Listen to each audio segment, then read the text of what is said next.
do a few things. First, we're going to look at how each one of you can create your own personalized study plan.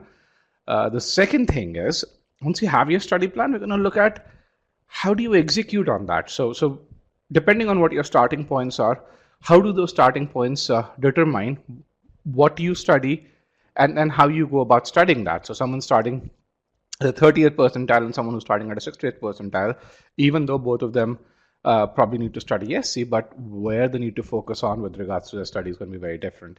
And we're going to look at that. And then we're going to look at, as you're doing that study, how do you track your improvement and ensure that, hey, once you put in that 100 or 200 odd hours of effort, depending on the kind of effort that you need to put in, you actually hit that milestone score. So fairly strategy focused webinar. And so we're going to solve one SC question just to prove the last part over here. But other than that, the goal is going to be pure strategy.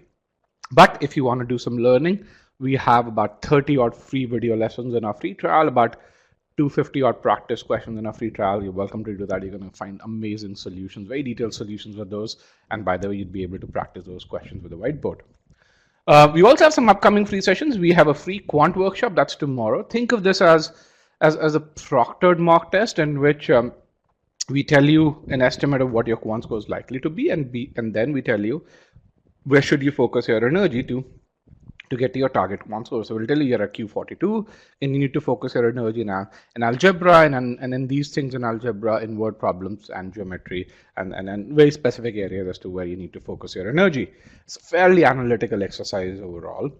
Then next week we have our sentence correction webinar, which probably is our most heavily attended webinar. This webinar is hosted by Payal Tandon, who invented the meaning-based approach in 2010, so about 10 years ago. And she's evolved that approach 4 times since then, and she's going to look at how you can answer each and every sentence correction question by leveraging meaning and logic. In that webinar, she's also going to talk about how do you use the whiteboard feature. So if you're worried about whiteboard, definitely register for this webinar. We're going to demonstrate that. Then this Monday, which is 2 days from now, we have a webinar on how do you get into INSEAD. And INSEAD, for those of you, let me just ask this question. How many of you over here, simple yes/no question, how many of you are aware of the INSEAD application? Let's just do a simple yes/no question. All right, very few are. So the INSEAD's B-School application is actually probably the longest application you can get. It has 6+ questions and very detailed answers, and then beyond that also there's a lot of detail that you need to provide. So if you know how to excel in that application, you can probably excel in a bunch of other applications as well. So that's a face-to-face hour-long interview with her where she'll talk about how she secured those admits and then how she positioned herself as an ideal candidate. Okay, with that, let's kind of look at this poll question. If you've not responded to this one, please do so. The question says, when do you plan to take the GMAT? And I've seen very few people in the next 15 days or even in the next 30 days. Why so few? Are you not prepared, or are you afraid of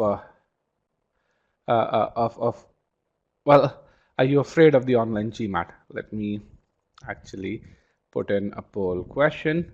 So why so few of you plan to take the GMAT in the next 15 days or so, or the next 30 days? Let's get some responses here. Just started, don't feel prepared. Okay. Need time to prepare. All right. Underprepared. All right, so that's good. If you're underprepared, that's fine. But if you are afraid, then do let us know and we can help with that. With that, let's go right into the webinar pane, and that's great. Let me hide this, move this. So as we go into the webinar pane, the screen will have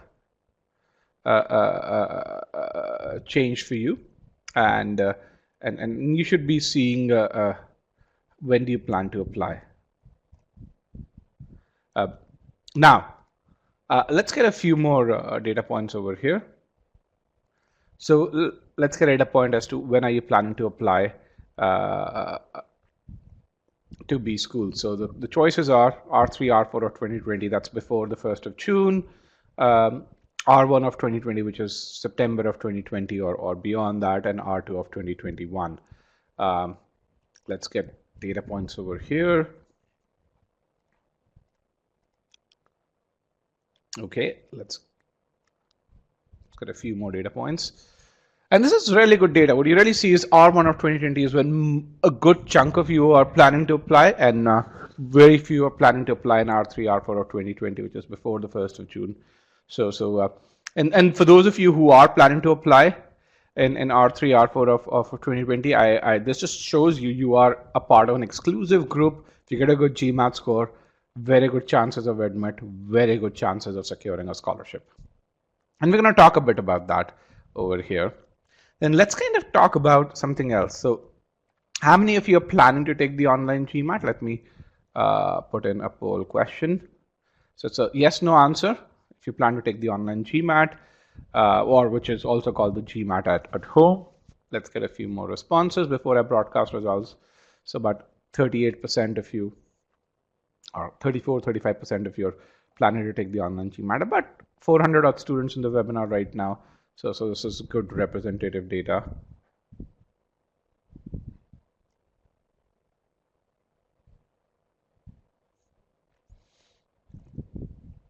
Okay. Diksha says, what's better, starting school online or starting in fall of 2021? I think, Diksha, the question really is, what is one year worth to you? And yeah. And so that's kind of the question that you have to answer. And if it's 1 year's worth a lot to you, then starting online is way better. But security with the online GMAT, there are lots and lots of measures. I'm not going to go into there, but it's very difficult to fool the system. Then let's talk about the next one. What are your key concerns about the online GMAT? And this is a multiple response question, so you can actually choose more than one answer choice. So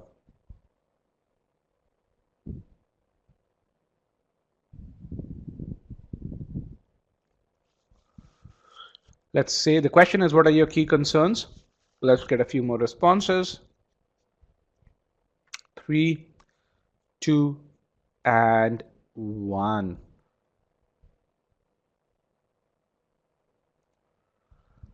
So about 400 people, we have the responses. You can see the scratch pad or the whiteboard is the biggest concern. No break between quant and verbal is probably the second biggest concern, along with internet requirements. And lack of a quiet spot at home is probably the third biggest concern. Okay, sounds great. That is. And then let's go to the next question over here. Have you tried the whiteboard? And let me look at this. Have you tried practicing with the online whiteboard?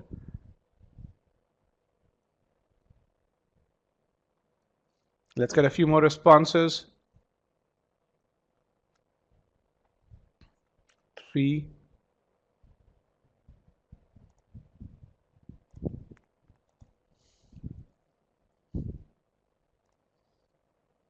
2, and 1. Let me end the poll, broadcast the results. Actually, I won't end the poll. You guys can continue putting your answers in. But what you really see is 45% of you will try in the near future. So every question on the e-GMAT platform, every non-video question is enabled with an online whiteboard. We will be enhancing that feature quite a bit in the coming days or so. And I wouldn't even say weeks, but in the coming days. So you're going to see a lot of input over there. Personally, I feel once you master the online whiteboard, having used it in about 12 questions, not just 12, and I'll be very honest, I feel I've gotten a lot better. And I think while answering certain question types such as reading comprehension, it could actually be a boon overall. So on verbal, it's definitely beneficial. On quant, we are going to post best practices to make it beneficial to you.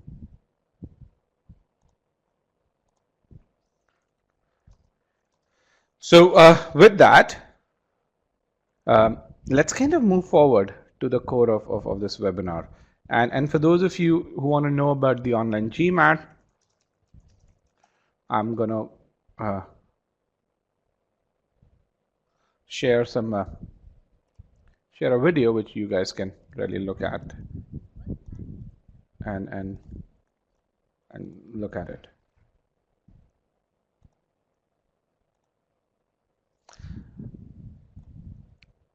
All right. So with that, let's go into the core of the webinar, which is how do you score 95th percentile or better? And I know there are some questions in the Q&A pod, and we'll answer them later on. But thank you for providing the data points. So how do you get to that 95th percentile or better? But before that, I want to really talk about why should you aim for that score of 730 or higher? And many of you said we want to know more about scholarships. So there are three reasons why you should aim for a score of 730 or higher. One is, if you look at top B schools and if you look at the stats and the direction that they've been going towards for the past few years or so, top B schools now require that score of 730 or higher. Slightly higher if you're from a competitive pool. The other piece is B schools have a ton of scholarship money. In fact, even in this time of recession, most B schools, with the exception of a few, are still giving out scholarships and fellowships, and a good chunk of this money goes to folks who actually score 730 or above. And then the third reason, which is probably the most ignored reason as to why you should get to the score, is that when you look at the delta between total earnings of over a 10-year period, the delta in total earnings between a tier 1 and tier 2 school is the highest it has ever been in the history of MBA education. So it's about $500,000 or so by some estimates. So overall, those 30 points we're aiming for a score of 700, 700 versus 730 could be at least $500,000 over a 10-year period, if not more. Let's kind of look at some data to back this up. When you look at schools such as Kellogg, MIT, and a bunch of these schools, and look at the trend where the GMAT scores are trending, you're going to see that they're trending towards the 730 mark. Another thing that you would notice is no Harvard, no Stanford here. Why? Because even in 2014, they were at that 730 mark. In fact, according to Poets and Quants, for 23 out of top 25 schools, the median score increased. And this is despite the fact that the total GMAT test taking population went down by about 20%. And when you think about schools such as MIT, Sloan, or Columbia, in 2018, these guys really had 80% of their class scoring 700 or higher. So essentially, they were telling you, if you don't have a score of 700, don't even bother applying. Now, this trend doesn't stop at top 25. Even in what we call as the tier 2 schools, you see a similar trend. It's still not quite 730, but it's getting towards that 700 scores. And so again, this is some of the heavy hitters with regards to the score improvement, and the black dots are the tier 2 schools, and you can see the kind of 5-year change in the median or average GMAT score at these schools. Okay. Now, this is statistical data. Here's some anecdotal data for a few of our students. So Nishant, who would be interviewing in about a week, by the way, who's currently studying at Columbia, he scored a 690, applied in R2 to a bunch of schools. They loved his candidacy, rejected him because of his GMAT score. And he was given explicit feedback. Then, similarly, Pravi scored a 680, applied to many schools, didn't get a single interview invite, updated her score to 740, got about 5 interview invites within 7 hours to be very specific, got multiple fellowships. She's now graduating from Kellogg. Krishna, again, this is an amazing story. So for those of you who think round 3 for applications really bad, scored a 680, applied in round 2, was rejected by every school, improved to 720, applied in round 3, was accepted, not just accepted, but got full fellowship, full fellowships from every school over there. So again, people who say round 3 are bad, we've got many students into B schools with scholarships and fellowships. Okay. Essentially, a GMAT score, in fact, even in the situation, even in the current COVID-19 crisis, is way more important than it has ever been. Why? Because fewer people have a valid GMAT score today. Second reason, you think about the scholarship money, and this is based on our estimates because e-GMAT is get about 30 million odd scholarship every year, and so we do a fairly reasonable sampling. And what I can tell you is about 50% of the 350 odd million scholarship money that B schools allocate, that goes to folks who get to that score of 730 or higher. In fact, if you look at 740 or higher, it's 55%. And 80% of that goes to the 20,000 odd students who score 710 or higher. What it really means is that if you have a score of 740, and if you apply properly, you probably get a 40,000 scholarship from somewhere, at least. In fact, most e-GMATers who get a 740 get scholarships upwards of 100,000 because they apply properly, they apply logically. And there are two factors that decide your scholarships. One is your GMAT score. The second is how much they love you during the interview. And here's some more anecdotal data. Mansi, who scored a 770, current student at Harvard, got $90,000 scholarship from HPS. Victor, current student at Wharton, got $142,000 scholarship from these two schools, top schools over here, again with a 770. And Kong Bui, a very unique case, scored a 760. He not only got 5 full fellowships, but he graduated from Ohio Fisher. And to study at Ohio Fisher, he got a $1,600 stipend every month. So he was getting paid to study over there. And by the way, all of these YouTube icons are clickable links. You can watch these, they are on our YouTube channel. Okay. Similarly, these ones we've already talked about, and you can really see the total scholarship amounts from various schools that they received over here.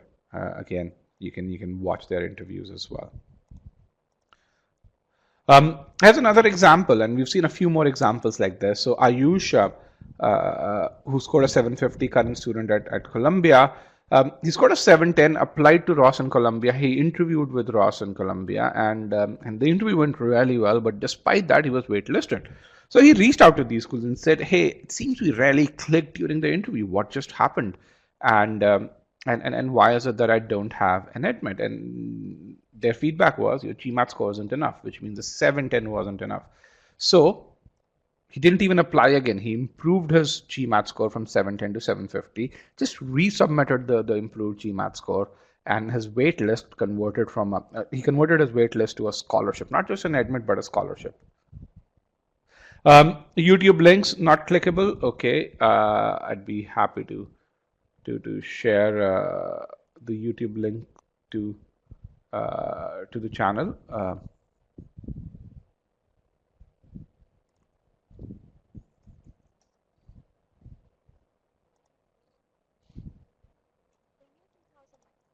Here's the link to the channel that you guys can really see.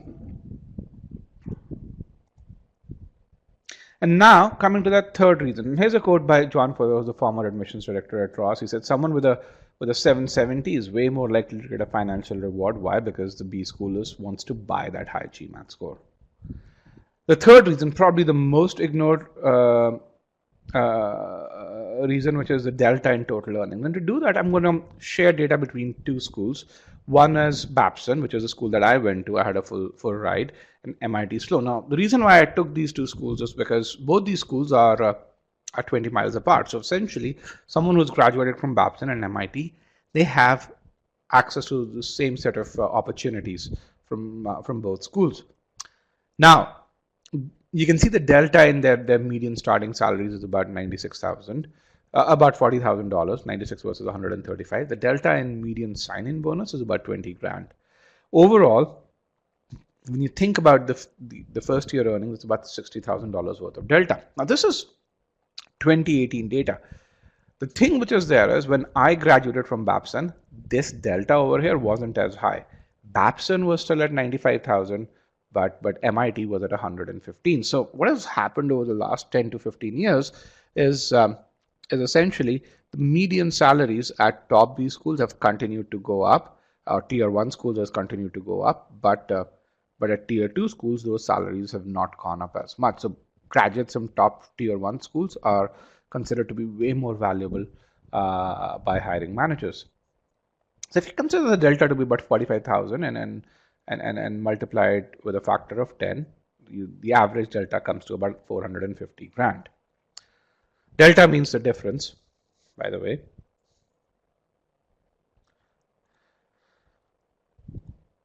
So if you are, and some of you really mentioned that preparing for the GMAT can be quite a bit of a drag. If you face that drag and your brain's telling you, hey, let's do something else. Why? Because typically when you prepare for the GMAT, you're not having as much fun.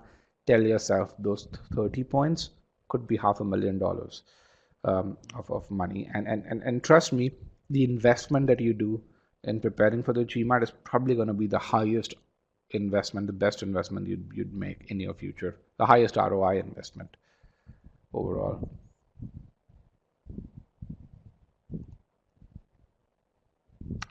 Okay, I think we've already talked about that. Now, we want to ace the GMAT, and a lot of people, when they think about acing the GMAT, they think about timing, they think about answering questions quickly, they think about practicing. And the thing that I want you to take away from this webinar is acing the GMAT is about building ability. Even in this world of online whiteboards, acing the GMAT is about building ability. If you don't have ability, these things over here at the bottom, they are useless. 80% of your success is going to come from your ability, the ability to, if from the evaluation whether you have the ability to answer a question. The other 20% will come from this. And the reason why people get stuck at 650, don't get to a 740 is because they don't focus on building ability. It's because they focus a lot on these things over here. And I'm going to prove to you why ability is one of the most important things. Okay, and then we're going to answer the question, how do you build ability? Of course, we're going to do that. Now, what is ability? Ability is your comparative performance in a certain context of the GMAT, and we're going to look at that in a very precise fashion. And I'm going to talk about another term over here, which is accuracy. Accuracy. So ability is a comparative term. Accuracy is what I call as an absolute term. What is accuracy? When you take a quiz, you really get a certain percentage of questions correct. And that percentage of questions that you answer correctly is your accuracy. And this word, regardless of difficulty level, is really important. So let's say you take a 10 question quiz, you get 8 out of 10 correct, you get 80% accuracy. Your ability might be 50% or even lower. Okay. Ability, as I said, is a comparative term. It tells you how good you are compared to other test takers. So let me just explain how an adaptive test works. Why? Because we know that the GMAT is a computer adaptive test. So what we have over here on the y-axis is difficulty level of question. And this is just the principle of a computer adaptive test. The GMAT follows this principle. So on the y-axis, you have difficulty level of questions. So the higher you go on y-axis, the more difficult a question becomes. On the x-axis, we have question numbers. So you go from question number 1 to 6 over here. All right. So let's take student 1. We're going to compare two students 1 and 2. Case 1 or student 1 gets the first question. The first question is usually around the median difficulty level. He gets that correct. Gets the second question, which is slightly more difficult. He gets that correct as well. Gets a third question, which is even more difficult. And you can really see as you go from question number 1 to question number 3, we are going higher and higher on the y-axis. Indicates increasing difficulty. He gets that wrong. Then he gets the fourth question, which is the difficulty level of which is between that of question number 3 and question number 2. How do you figure that out? You draw horizontal lines from here and horizontal lines from here, and you can really see question number 4 is between these two. And I granted those lines aren't straight, but I think you get the point. So he gets that correct, gets the fifth question, slightly more difficult, gets that wrong. Let's look at student number 2 over here. Student number 2 gets the first question, gets that wrong, gets the second question, which is easier because we're going down on the y-axis, gets that right, gets the third question, that's a bit more challenging, gets that wrong, gets the fourth question, easier, gets that right, and gets the fifth question right as well. Now let's assume at this point in time over here, if I were to pause the test? Okay, who do you think would be doing better? Let's get in a poll question.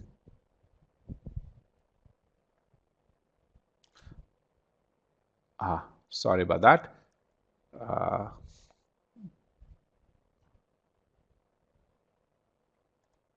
Who do you think is doing better at this point? Student 1 or student 2? Let me remove broadcast results.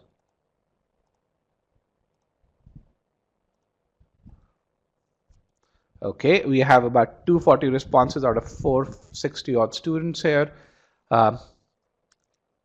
Let's get a few more responses. I have 280 responses. Let's get to 300. That way we can really see about 2/3 participation over here. Give or take 301 responses. That's great. Student, and as majority of you really say, or rather overwhelming majority, that student 1 is definitely doing better. That's true. Now, let's kind of understand the causality. When you look at and hear anything from an e-GMAT instructor, what you're going to find is two things. One is we focus on data, and the second is that we focus on causality. Why did something happen? And we're very big on causality at e-GMAT. So why do you think student 1's doing better?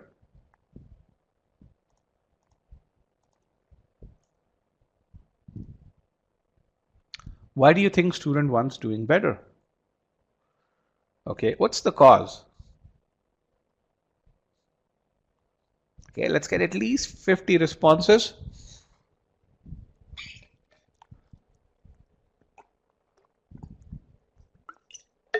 One of the things that's really important is to differentiate between observation and causality.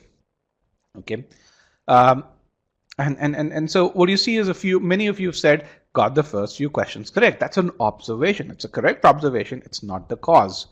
The causality, as some of you have really said and have stated very beautifully, is that he got higher difficulty questions correctly. So that's why our student 2 got difficult questions incorrectly. So when you think about these two students, both of them have identical accuracy. They answered 60% of the questions, or 3 out of 5 questions correctly. Now, student 1 got 5 questions. Each of these 5 questions were either at the average difficulty level, if you consider question number 1 over here, or above the average difficulty level. Student 2 only got 1 question at the average difficulty level. Okay, so when it comes to acing the GMAT, the key thing that you have to understand is, and then let me ask this question over here. Look at the chart once again. Did student 2 even get the opportunity to solve a difficult question? Was he even served a difficult question? No, he wasn't. I mean, every other question prior to question number 5 was below the median difficulty level, barring that first question. So when you think about acing the GMAT, you have 2 challenges that you need to overcome. And this is really important. One is that the test has this question picking engine. You've got to make sure that that question picking engine serves difficult questions to you. Why? For those of you e-GMAT students, how many more points do you get with a difficult question compared to an easy question? What's the number of points that you get from a difficult question versus an easy question? Now, how many in terms of the ratio, difficult versus easy? But typically it's about 2.66 as many points when you compare difficult versus easy. Okay, 1:3 is probably okay. 4:14 is actually, you were stating e-GMAT ratios for some tests over there. Yes, so the easiest to the most challenging questions. But it's about, on an average, difficult versus easy. What data takes us to 2.66 is to 1? Simulation of about 1400 odd ESRs. As I said, we were very, very big on data. Okay. So the first challenge is to get difficult questions served to you. The second challenge is to answer them correctly. Okay. And that's really important. Why? Because if you don't answer correctly, you don't get any points. And you won't get difficult questions served to you. So in challenge 1, and these 2 challenges are like Newton's laws. And for those of you who know Newton's three laws of motion, essentially, if you get down to it, there's just one law, which is the second law. The first and the third ones are derived from it. In the same way, the challenge is to get difficult questions consistently served to you. Why? Because the only way to get them consistently served to you is if you answer them correctly. What's an ESR? An ESR is an enhanced score report that you get, which gives you your ability scores. So let me just share over here. Here is an article on what an ESR is. Okay. Now, to prove this data point even further. So the prior slide was a simulation. Now this is real data point. What you see is, and these data points are data points from an old from the old format of the GMAT, which is when these data points were visible to us, by the way. Okay, what you see over here is 45 questions, 41 question sections. These are verbal sections. So prior to 2018, GMAT verbal had 41 questions. GMAT quant had 36 questions. The test was slightly longer. So at that point, the official GMAT as well as the GMAT prep test would give us this data, which is where we got this data from. Now, as we move to the shortened version of the GMAT, the scoring algorithm remained the same. So whatever is valid for that, whatever was valid then is also valid over here. So what you see over here is two students. Now, they're essentially identical if you look at question numbers 11 to 41. I mean, similar number of mistakes. The mistakes are at similar positions, more or less, and so on and so forth. The only difference between these two students is that this guy made mistakes, got the first two questions wrong. Student 2 got a score of V32. Both of these are e-GMAT students. That's why we have this data. Student 1 has a V43. Now, what does this mean? A V43 on the GMAT is about 97th percentile, which means if you take about 200,000 students taking the test every year, what the test told him is that you have a 6,000 rank. So there are 6,000 people who are at the same level or better than you. A V32 is a 65th percentile rank, which means that what the test told student 2 is that there are 70,000 people who are at the same level or ahead of this guy. How many of you, when you look at this data, are thinking, hey, the GMAT's really harsh?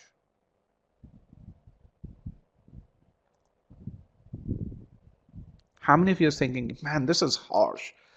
A delta of 2 questions? And if you think the GMAT's not harsh, you can also say that. Now, when a lot of people, that's the first natural reaction or first reaction when people really see this. And it's a fairly natural reaction. Why? Because each one of you is worried about taking the test and doing well on it, by the way. And I see a question over here, any recommendations on the new online GMAT? We're going to give recommendation speed going forward. So you have this worry and you see, man, a delta of 2 questions, my score can go down so much. What a lot of people don't really observe while they're saying this is that, man, you get 9 questions wrong out of 41, you could still get a 97th percentile. I mean, how many tests have you seen where you get that many questions wrong and you can still get a 97th percentile? Okay. So the truth over here is that the GMAT actually is a very, very fair test. It is very forgiving when it comes to mistakes. And it, as some of you are now putting in, it depends on the difficulty level of questions, which is why we say GMAT's a test of ability. Let's kind of simulate this on the model over here, and I'm going to just clear this. We're going to start with student 2 on this very model, and I'm going to use annotations on this. So student 2 got the first question and median difficulty level. He got that wrong. He got the second question, 30th percentile level. He got that wrong as well. Now, for those of you who are quant whizzes out there, if you assume a standard normal distribution, tell me what is the probability that a 90th percentile guy would get a 50th percentile question and a 30th percentile question wrong one after the other? Or to be more precise, what is the joint probability that a 90th percentile guy would get these two questions wrong one after the other?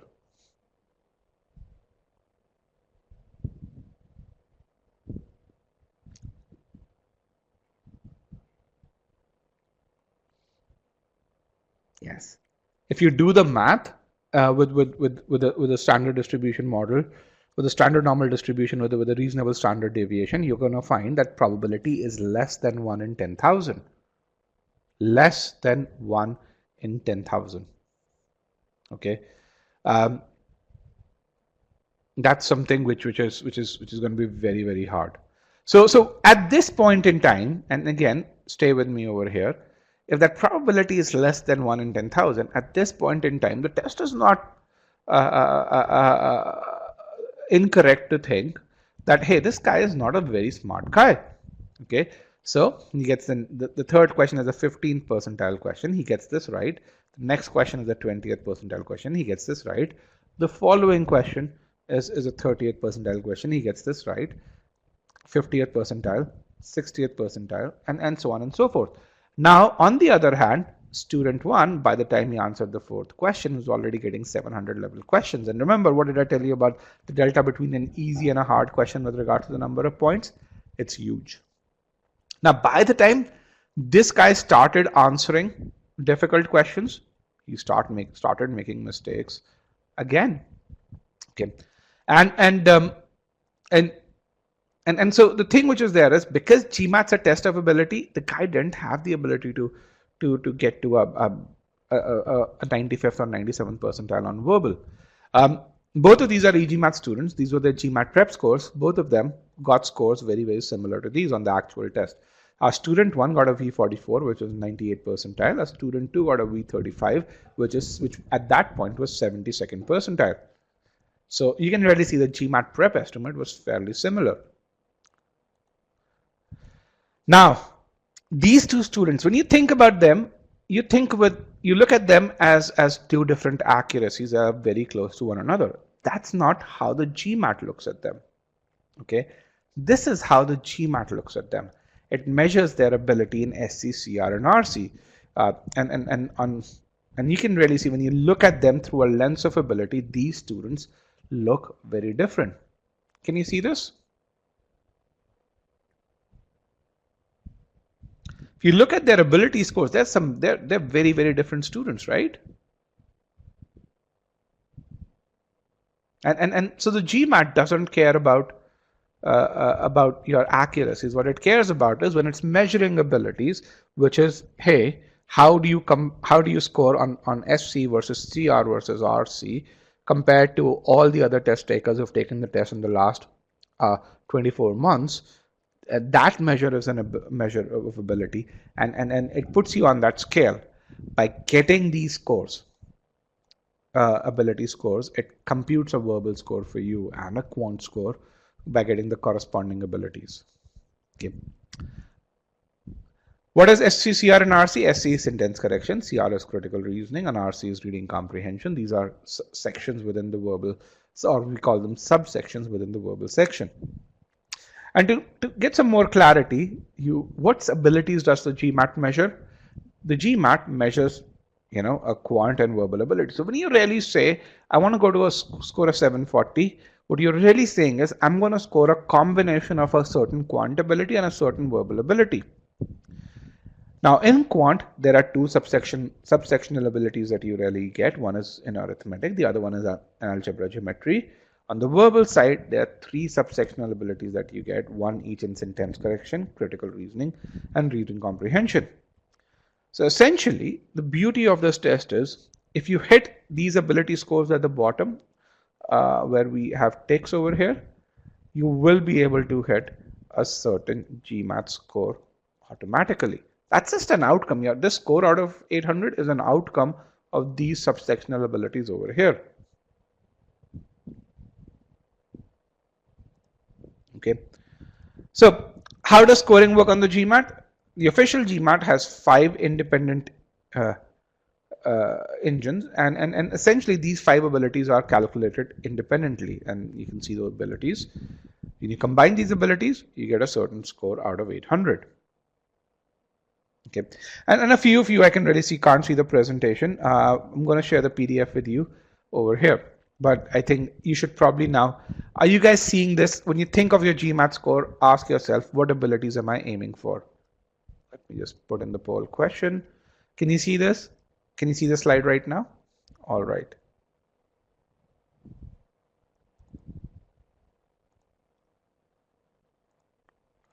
Perfect. Seems everyone can see. For those of you who cannot see, I just recommend join again. The problem will sort out by itself. Okay. So the thing that I want you to take away from this is acing the GMATs about building ability. All of those other things are secondary. In fact, even the whiteboard is secondary. It's not primary. Okay. Here's another data point where the guy improved from a V17 to a V40, which is 91st percentile on the GMAT, on GMAT verbal overall. Now, the reason why I'm sharing this is because you can see what abilities, and this is one possible combination of abilities that leads to a 91st percentile. Now, another reason why I'm sharing this is because this guy was gracious enough to share his enhanced score report in his debrief. And Komal, if you can get this debrief over here. And when you look at his ESR, what you're going to really see is that this guy made a ton of mistakes. But he made mistakes only on difficult question. This is what we call as the build, maintain strategy, which is in the first two set of questions that were given to him. So for those of you who can't read this, what you see is this is question number 1 over here to question number 9 over here to question number 20th over here to question number 33rd and to question number 41. Again, this is the old ESR over here. So in the first two blocks, each block is about 10 questions. He actually proved to the test that he knows how to answer questions. So there were very few mistakes in the first block, about 3 mistakes in the second block. But beyond that, even though he got half the questions wrong, he was still able to score a 91st percentile. Yes, Saurabh, the numbers on the previous slide were subsectional percentiles. And you can download his ESR over here.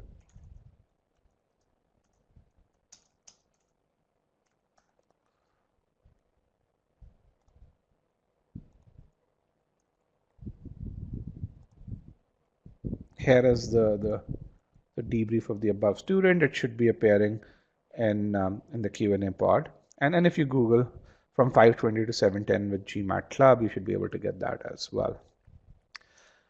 So we now are at that point, which is, hey, acing the GMAT's about building ability, but how can my study plan ensure that I build that ability, and how can I build that personalized study plan to hit that target ability, and which is where we enable each one of you to do this. Okay, so let's ask a question overall. What is it that a study plan should do? A poll question. What should a study plan do? Each one of you is preparing for the GMAT, so be very, very specific.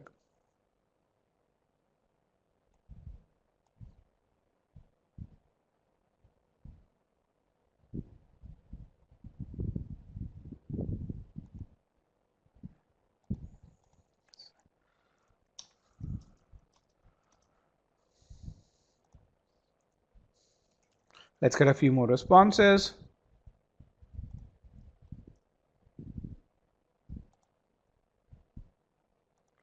Okay, keep consistency in training. Let's kind of get there. Timetable, directions and cadence. Okay, improve results, strategize. Now, what you see over here, they're responses which a study plan does, but they're very, very generic, which means that if I gave you 2 study plans, you won't be able to evaluate which one's better for you to use. Okay, when you think about getting a study plan, you need to have a litmus test to evaluate, is this the right study plan for you? And to do that, you need to know what should a study plan do. So when we think about creating a study plan for you, we look at answers to these three questions. One, how will I reach my target GMAT score? And this word how is really important. Why? Because when you see that study plan, you should be able to visualize that journey towards your target GMAT score. You should be able to visualize your improvement in various aspects of the GMAT, whether it's tense correction or number properties or algebra or geometry and so on and so forth. You should be able to really see how am I going to get that improvement? When am I going to get that improvement? Okay. The second question that it should answer is how much time do I need to put in to get there? Now, one of the most common questions that we get, and we get about 1,000 new students every month. These are paying students that I'm talking about. The first question that a lot of people ask is, how much time do I need to complete the course? And my answer, and the answer that you get from your GMAT strategy experts at e-GMAT is, we don't know, and it depends on who you are and what your starting point is.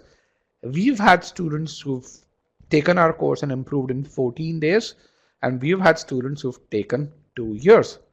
Now the course is the same. The guy who took 2 years did the course probably twice. The guy who took 14 days did about 25% of the course. Okay, both of them scored 740. So it depends on where you need help, depends on how much help you need, and based on that, we can help create your study plan, and it'll tell you how much time you need. Okay. Okay. And then the next piece which is there is, where do you need to put in that time? Now, I'm going to ask a question, and I want you to listen to the question before you put in your response over here. Let's say there are two people who are learning how to drive. So you're learning how to drive a car. One of them has never even driven a car. The other, and both of them want to perfect driving a car, by the way. So the goal is that 740 score, which let's say is similar to perfecting driving a car. So the first person, student 1, has never driven a car.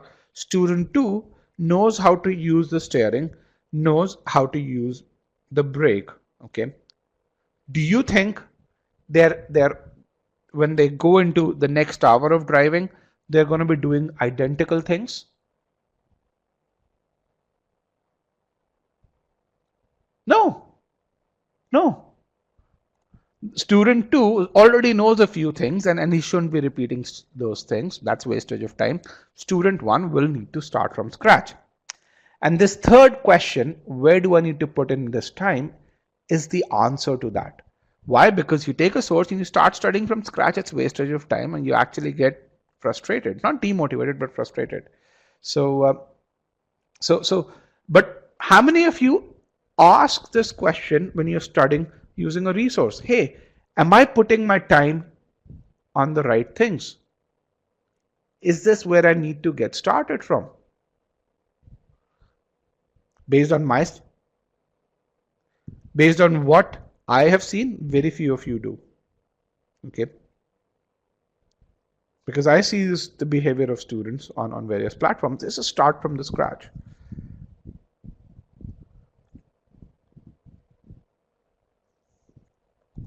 Okay, so what we're going to do is we're going to look at study plan. We're going to look at a case study of two students. Both of them, we call them Abby and Chase. Both of them are going to start from a score of 600. Both of them want to get to a score of 640. And Abby is someone who's what I call has a more balanced starting quant and starting verbal score. She has a quant score of Q42, a verbal score of V31. Chase is way better in quant and not as great in verbal. Okay. Now, I want to figure out how many Abbies and how many Chases are here. So let's get in a poll question to understand, who do you associate with, Abby or Chase?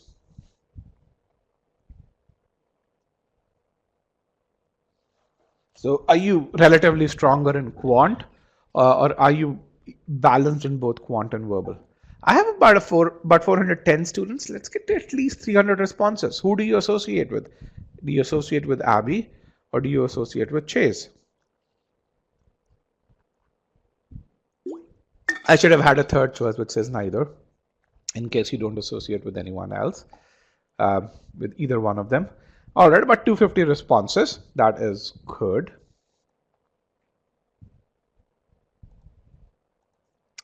All right. So now Abby has a Q42. And to make things simple, I've kind of used balanced numbers. In reality, these numbers could be off, but just so that you don't have to remember so many numbers. So Abby has a 42nd percentile in arithmetic and a 42nd percentile in algebra geometry. Chase the 72nd percentile in both of them. On the verbal side, Abby is around the 60th percentile in every subsection, and Chase is around the 35th percentile over there. Now, even though both of them are starting at 600, can you see that they are very, very different students? Can you see that? They're very, very different with regards to their starting abilities in quant and verbal. And if you look at the answer, what you're going to find is that the answer to each one of these questions is going to be no, which is hey, they don't need to achieve the same quant and verbal scores to get to a score of 740. They don't need to put in the same amount of time in quant and verbal. And by the way, what they study to achieve their target quant and target verbal scores, that's going to be very different as well. Okay. So the question is, how do you figure out how to go about studying for quant and verbal? Or how do you figure out that target quant and target verbal scores? And to enable each one of you to do that, we built this tool called GMAT Planner. Okay, what is this? It's an AI-driven utility that empowers each one of you to create your personalized study plan. e-GMATers have created more than 15,000 study plans using this. Here's a link to GMAT Planner for those of you who want this. Let me just give this to you. So if you're an e-GMAT student, if you're a paying student, you can access this from your dashboard.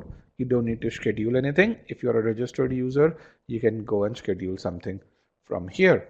Okay.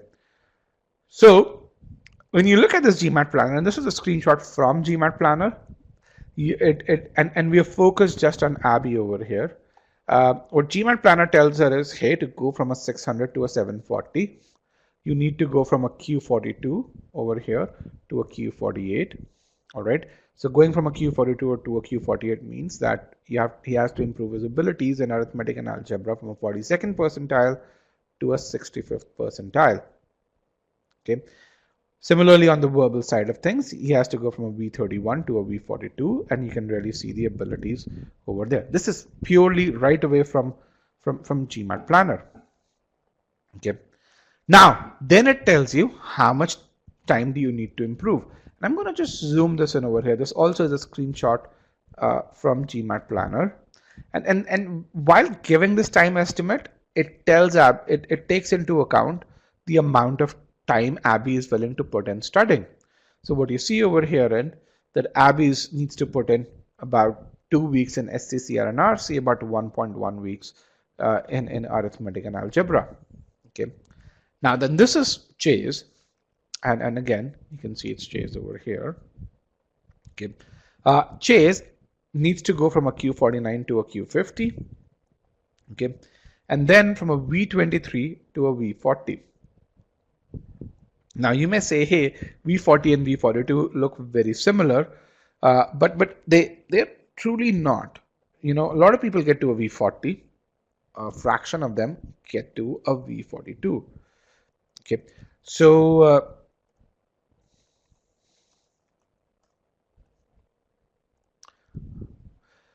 where does Chase spend his time? Not a whole lot of time on quant, just about a week or slightly less than a week, but a lot more time on verbal.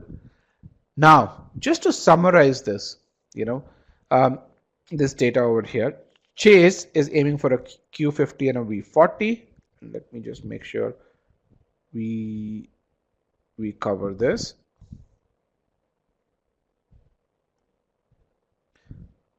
All right.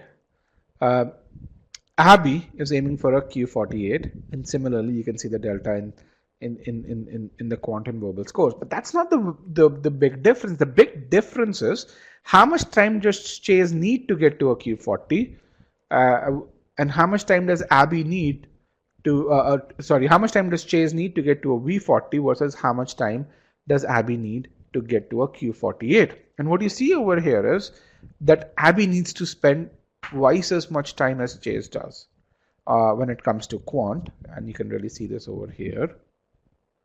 And Chase needs to spend 1.5x as much time as Abby needs to spend on verbal. Now, remember this, if you're asking the question, how much time does it take to complete the course, you're asking the wrong question. Now, from your experience, for those of you who've studied for the test, tell me what happens if you need 9 weeks to achieve a certain milestone and you try and do that in 6 weeks.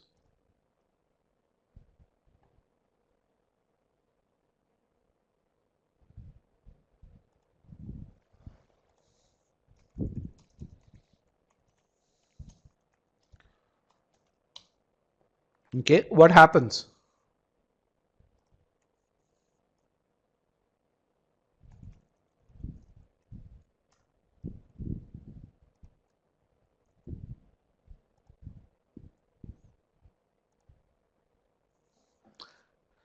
You fall short, you might not get your target score, you will not keep up pace. You'll actually, what starts to happen is you rush through things, right? You start to rush through things. When you rush through things, you don't learn.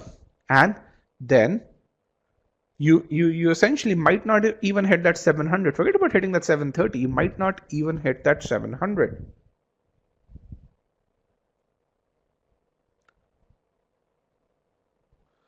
Akash is asking a few questions that I see over here. So does this time include practicing? It does. It includes hitting those ability levels, by the way. Okay, so it includes learning, it includes cementing, it includes practicing or perfecting after that. Okay. And we'll cover. So the second question that you guys are asking is, okay, how do I know those starting abilities? And the only way, and in today's world, to know your starting abilities is if you take a Sigma X mock, because other than the real GMAT, Sigma X mock is the only mock that has independent ability engines in there.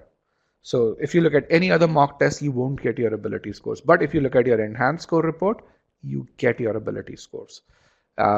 Unfortunately, even the online GMAT doesn't give the ability scores yet. The GMAT hasn't instituted that part of the entire process. So if you want your ability scores, the only way you can get it is if you take a Sigma X mock. You get one mock free of charge, yes. Amurtha asks a really great question. She says, isn't it more about putting the hours than the number of weeks? That's a really great question, Amrita. So yes, it is, and that's where when you go through the entire flow, it asks you the question: how many hours can you spend on a weekday? How many hours can you spend on a weekend? In fact, it gives you a calendar view, and you can even edit that view and really say, hey, on these 3 days that you've allocated for SC, I'm outside, I'm not going to be able to study, and it automatically adjusts itself. Okay, so yes, the system does take that into account. Okay, but this is not the biggest difference, the amount of time that they need. What's the difference? The biggest difference is where do they spend this time? Okay, the biggest difference is where do they spend this time learning? And to do this, remember I talked about do you guys remember I talked about the example where I had 2 people who were learning how to drive. One was slightly ahead than the other. Do you guys remember that? Yay, nay? Right? By the way, the Sigma X mock right now has the online whiteboard enabled, so you can practice with the online whiteboard over here. So that's where what we do is when we think about ability and stages of learning, this is the model that I want you to remember. It's probably is the most important slide over here. Okay, what you see on x-axis is what you see on y-axis is ability. So essentially, the higher you go on y-axis, the higher is the ability.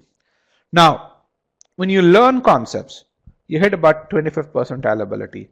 When you learn application means that you know while solving a question, what is it that you need to do in step 1, what is it that you need to do in step 2 and step 3 and so on and so forth. You start to hit that 50th percentile ability. You're still not at 90th percentile ability, by the way, 50th percentile ability. When you master this application, you achieve that 70th percentile ability.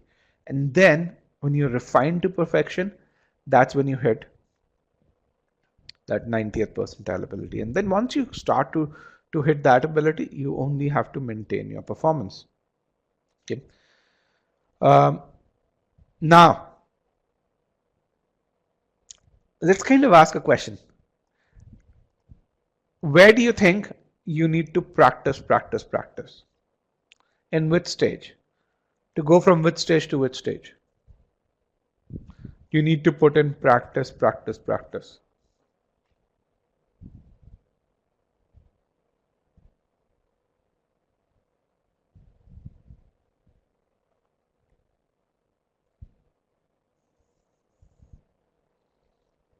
Okay.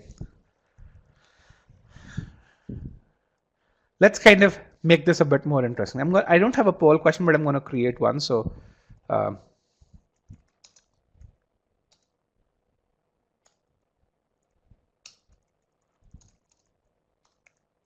the question is, where is practice the biggest component?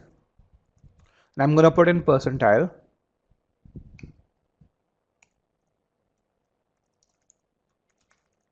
And 26 to 50, 51 to 70. Okay. All right. Where is practice the biggest component? Why don't we get the responses over here?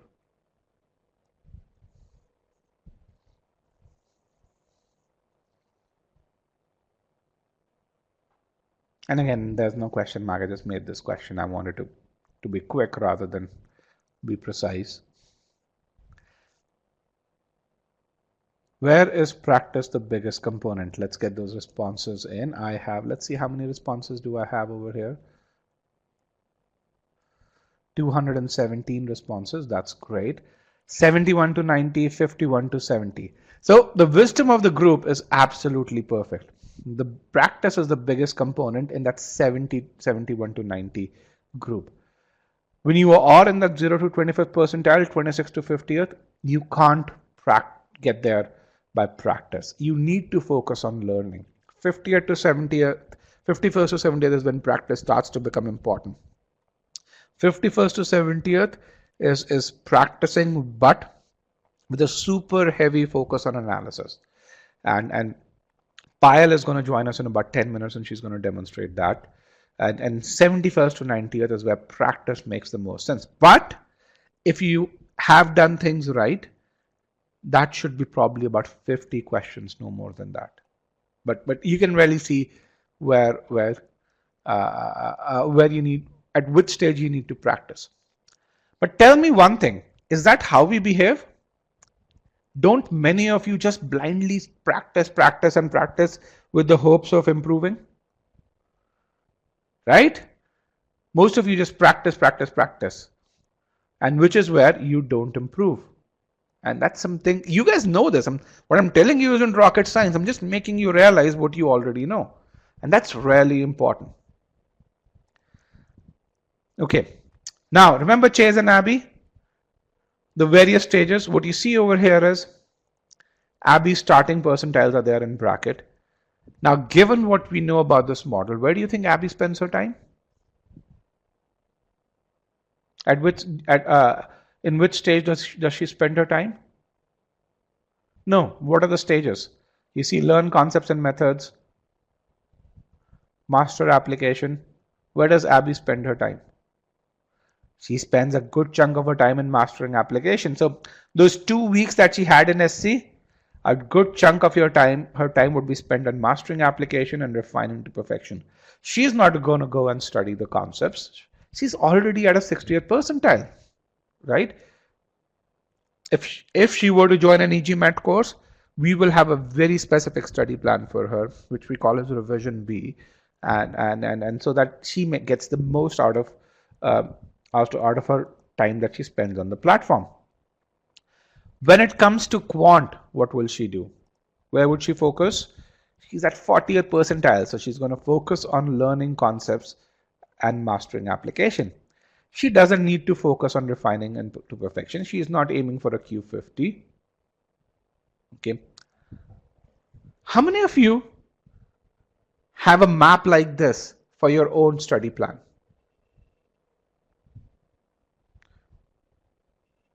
How many of you have a map like this for your own study plan? You should. This should be there on your calendar. Where does Chase spend his time? He needs to focus a ton of his time on learning concepts and mastering application and each one of these. Now remember, Chase needed 3 weeks in each subsection of verbal, which is about 50% more time than Abby needed.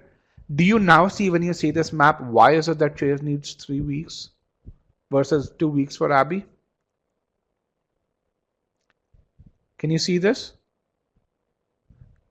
Right? Because Chase has to spend more time over here in SCCR and RC. Right? He has to do the stage 1, which Abby did not have to do.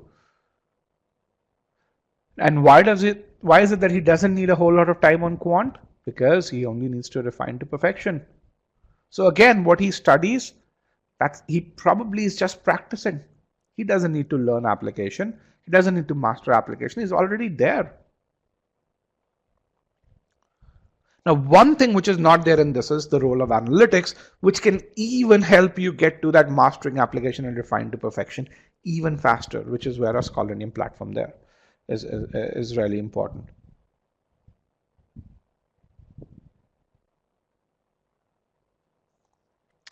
Charu has a question. He says, isn't practicing more questions more helpful, like spending time on concepts first, doing maybe 1,000 questions from each topic? Won't this be equivalent? Charu, if that is the case, then instead of learning an MBA and learning the frameworks, you should just go and start businesses. And once you're done with 20 businesses, you'd pretty much know everything that an MBA, based on the same principle, everything that an MBA would teach you. But that doesn't happen, right? There's a reason why professors at a B school are professors at a B school. They've studied probably 1,000 plus businesses, especially at US and European B schools. We've written this article, which I'm going to share with you. And as we said, we are someone who looks at data over here very closely. In this article, we've analyzed about 600 students. All of those are our students, by the way. And we've analyzed upwards of 1 million data points on these students. And we, on an average student, we capture upwards of 500 data points. You get personalized feedback 500 times from the course, by the way. And so when you really see those data points, what you see is people who ace the GMAT solve way fewer questions than people who don't. And this is a long article, so take your own sweet time to read it. But as you look at this, there's a lot of data in this article, and there's a lot of causality in this article that you'd be able to see. Okay. So, but bottom line, which is there, is even though Abby and Chase started at the same point, they path to that target score, the amount of time they needed to reach that score, and where they needed to spend that time, that is very, very different. So even for two people with the same starting score, same target score, their study plan is super different. And if they try and follow each other's study plan, it's a recipe for disaster. We've already answered this. Again, if you need help, you can book a slot with one of our GMAT strategy experts or write to me at rajat@e-gmat.com. The question then that is there is, okay, we know GMAT's a test of ability. We know we need that personalized study plan, but then how do we build this ability? And essentially, let's summarize what we've learned so far. So we get to the next stage of our webinar, which is how do you build this ability. So what have we learned so far? If you want to get to a top B school and earn a scholarship, get to a 730. In today's world, if you have a 730, that's very valuable. Why? Because very few people do. Because no one's taking the test, as you can really see. The second is to get to that 730, you need ability. The third is to build ability in an efficient manner, you need that personalized study plan that answers those three questions. How much time do you need? Where are you going to spend that time? Which component of learning are you going to focus on? Okay. And again, remember the stages of learning. Always have them. If you don't have them, you can be spending time on the wrong things and essentially you won't improve. You'd hit what we call as a score plateau. So with that, I'm going to now invite Payal, and I think she's just joined. I'm going to give her about 2 minutes to settle in. Payal, ping me when you're ready to talk about how do we build ability. And I'm going to ask this one poll question, by the way. Again, I can't emphasize this diagram enough. You should have this. So, how many of you are stuck at that 60th percentile? Let me just put in a yes/no poll question in any subsection, whether it's CR, SC, RC, arithmetic, algebra, or you may call it number properties. Or how many of you feel you're stuck at a 60th percentile or below? Let me just clear all prior answers. How do you know that? Take a Sigma X mock, take an ability quiz. So in the e-GMAT platform, we offer ability quizzes.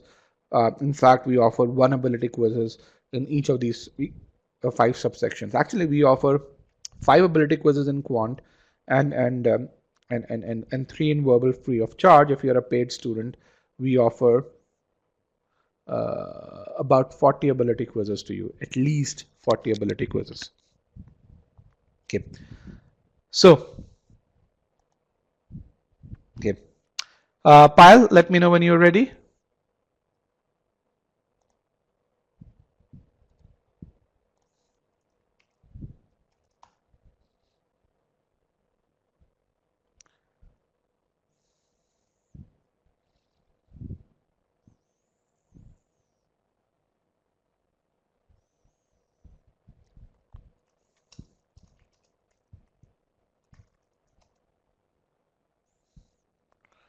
Okay. So now, why is it that, and we're going to focus just on SC over here. Okay. Why is it that people don't improve beyond that 60th percentile? The answer to that is mindset. And I'm going to really talk about the mindset of a 60th percentile student versus that of a 90th percentile student. Just to really put some numbers around it, 90th percentile means if you're at 90th percentile, you're among the top 20,000 test takers in sentence correction in the context of the GMAT. Both a 60th and a 90th percentile student typically spends the same amount of time learning SC, has a very similar starting ability. So why is it that, and in terms of your capability, they are very similar as well. So why is it that the guy one person gets stuck at the 60th percentile, whereas the other one improves to 90th percentile? And the simple answer to this is it's about the attitude of perfection. In very, very simple terms. And we're going to talk about what does that mean with regards to the attitude of perfection. Now, the 60th percentile guy looks at this and says, hey, GMAT SC is about learning 8 major error types, which is, hey, subject, verb, verbs, pronouns, modifiers, comparison, and meaning. Okay. The 90th percentile student looks at this very differently. A 60th percentile guy uses splits as a primary technique. How many of you, when you solve an SC question, really look for splits or look at the answer choices and see what are the differences? A good chunk of you do that. How many of you use splits as the primary technique? 90% of you. And trust me, 90% of you won't get to that 90th percentile with using splits. We've proven it enough number of times. If you go look at GMAT Club Share GMAT Experience Forum, you're going to find there are 2.5 times, actually 3 times as many success stories as are there for any other prep company. Success stories for e-GMAT as are there for any other prep company. So 80% of you use splits as the primary technique. Okay. When you're learning, a typical 60th percentile guy takes in feedback about 7 to 10 times while learning. That is the most. If you're studying using a Manhattan GMAT SC book, that's the number of times you get feedback, right? How many of you over here, if you're studying using the MGMAT SC book or Manhattan SC book, that's the number of times you get feedback while learning from that book. Am I correct? Right? About 7 to 10 times. You do the chapter exercises towards the end if you're doing that diligently, and you'll get some feedback using that. Now, the last piece, which is again a litmus test. This is data. This is an observation. With regards to the time spent learning versus the time spent practicing, a 60th percentile guy spends 30% of his time learning and 70% of his time practicing, which is something which is very typical of a 60th percentile guy. A 90th percentile guy looks at GMAT sentence correction in a very different light. He says, hey, GMAT sentence correction is about learning 200 major error types, and they belong to these categories, but looks at them in 200 different minute forms. Okay. A 90th percentile guy focuses on meaning before looking at answer choices, spends a ton of time on the original answer choice or on the original sentence. A 90th percentile guy gets about 100 feedback points during learning, not 7 to 10, but 100. Each one of them is personalized. And even though both of them are spending those 40 hours, a 90th percentile guy spends 60% of his time learning with that feedback and just 40% of his time practicing. Okay, just to really prove how we build this platform around this methodology, when you're learning and you're practicing, you get about 98 or so personalized feedback points. Each feedback is built on at least an evaluation of at least 5 items. When you're in that mastering application and refining to perfection, you get about another 50 feedback points over there. Just by looking at this quantum over here, which is the number of feedback points, you can really estimate how the time spent is also 60% of the time spent learning and 40% practicing. Why? Because practicing starts to become super prevalent when you get to this stage. Now, it doesn't mean you're not solving questions here. Okay, it means you're solving questions with the purpose of building ability, not blindly solving questions. Okay, but you're solving questions while learning concepts. What feedback points you mean? You go through a concept, subject verb makes sense. You get feedback. Did you understand this concept well? You're evaluated on that concept right then and there. And the feedback that you get tells you, do you understand subject verb must exist? Or subject verb agree number? Or subject verb makes sense? By the way, not just for a sentence that's a 10-word sentence, not just for a sentence where subject verb are separated by 2 or 3 words, but also for sentences where they're separated as a part of a long list by modifiers, where subject verb are separated by nested lists, and so on and so forth. Those are, even though it's in the context of subject verb, when you add different sentence structures over there, you can really see that they become those 8 concepts expand to 200 odd concepts, and your ability to perfect that on those 200 odd concepts is what drives whether you get to that 90th percentile in sentence correction. Okay. So, pretty simple questions. You know, if it's truly a test of 200 odd concepts, how the hell would you get to each of those 200 odd concepts in 7 to 10 feedback points? Now, if you already have a very strong foundation in sentence correction, absolutely you can get that, and which is where natives get that, which is where most of the books and most of the courses are designed, especially those by American companies. the biggest question that you have to ask yourself is, what is telling you that as you're learning concepts, you're truly learning them? Okay, and then do you even get specific modules to learn how to apply those concepts? Do you get those specific modules? In most sources, you won't. Okay. So what do you need to achieve mastery of application? I think this is the point where Payal takes over. So Payal. All right. Thank you, Rajat, and welcome everyone to this webinar. Let's just make sure that everyone can hear me loud and clear. Please press yes if my audio is clear at your end. All right. Sounds good. So we talked about how is it that, what level of feedback do you need in order to gain that mastery of conceptual understanding, right? And again, those 200 concepts, what kind of feedback do you need? Are you getting that? You need to ask those questions to yourself. Are you getting that kind of feedback today, right?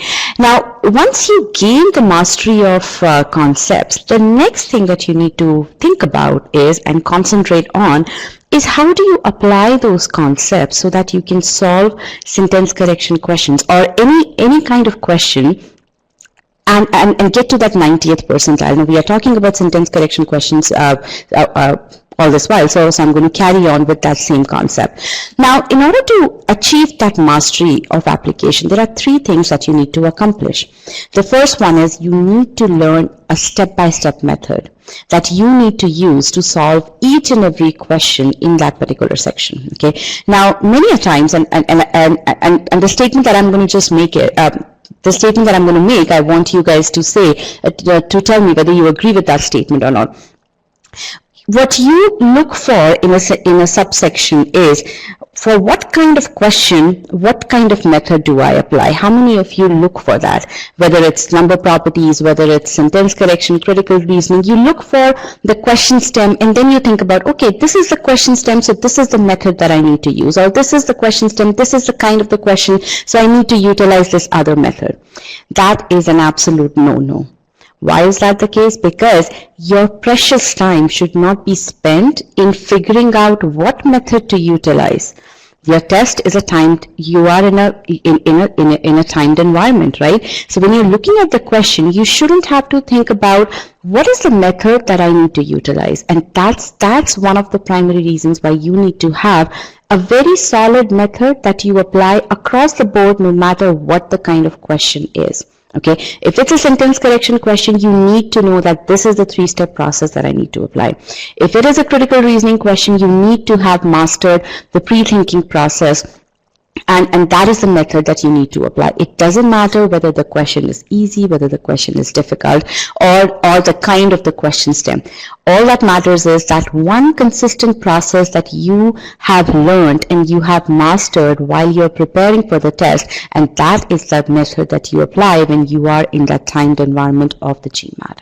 Okay, so that is the first thing that you have to learn. What is that step-by-step method? So you need to first learn the method and then you need to master the method. Okay, now once you learn the method, how do you effectively master the method? For that, what you need to do is you have to utilize the detailed solutions, and you need to absorb the learnings from each and every solution that you come across, and you need to take those learnings to the next question. So again, the focus is that one single method and how you can build your mastery along that method.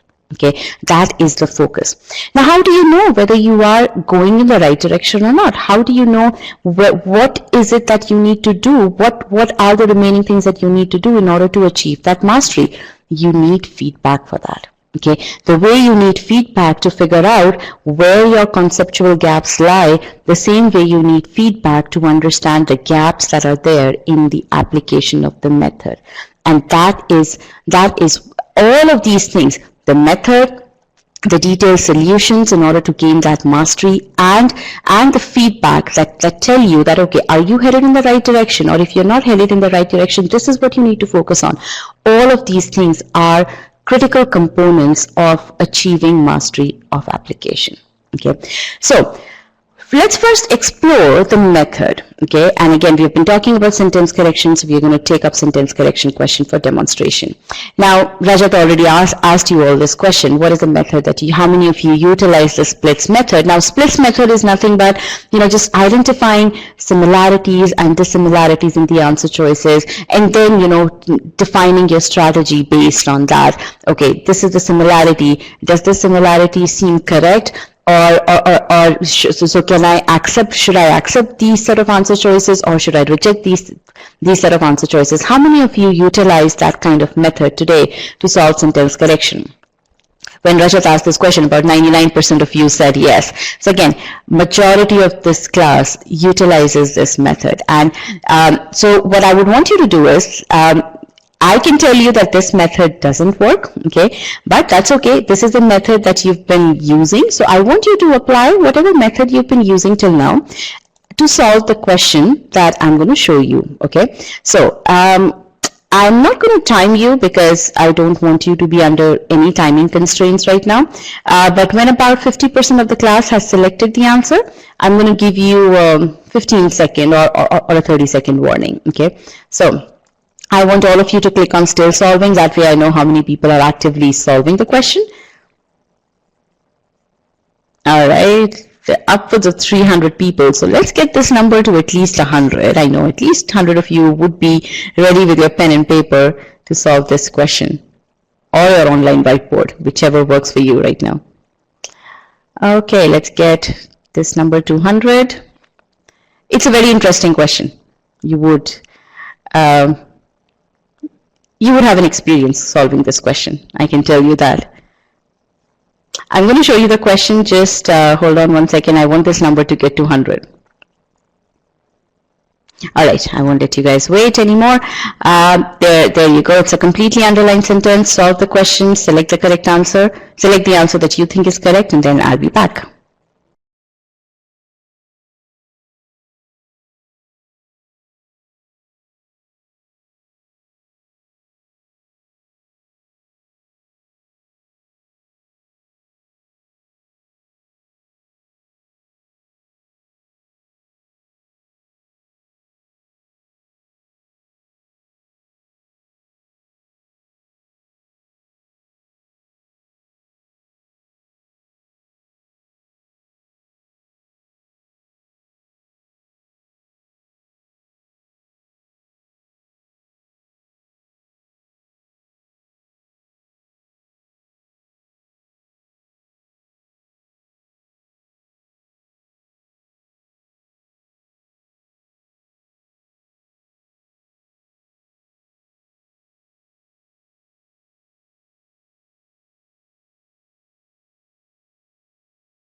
All right, last 30 seconds.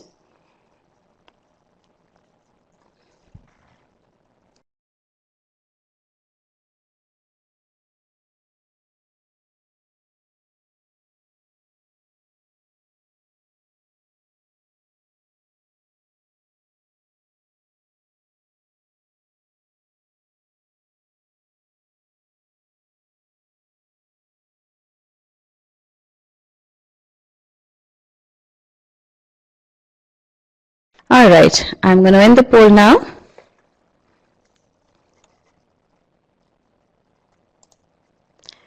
Okay, so I'm going to broadcast the results. 49% of the class has selected choice C. The next popular choice is choice D, 17%. Choice C is trailing right behind that, 15%. And then very few people have said, well, actually, 16 people have selected choice B, and then few have selected choice A as well. So how was this question? Was it difficult? How many of you felt that this question was difficult, a 700 level question? Okay. So about 60% of the class. Okay, 50-50 split. Okay. What was difficult about it? What was difficult about this question? Too long. Okay, too long. Multiple errors. Okay, what was the answer again? I haven't told you the answer. What I've told you is 49% of you have selected choice C. Options were not having similarity. Okay, how many of you felt that, okay, there isn't much to go on, there isn't much of a similarity between the answer choices, so there isn't much to go on. How many of you felt that way as soon as you saw the question? Quite a few of you. Okay, now, this is a difficult question, and you're absolutely right. There are no splits in this sentence, right? And if splits or if finding similarities and dissimilarities is the basic methodology that you utilize, then you will be at a loss when you see a question such as this one, or a question that has, let's say 75% of the sentence underlined, right? It's going to be difficult for you to figure that out.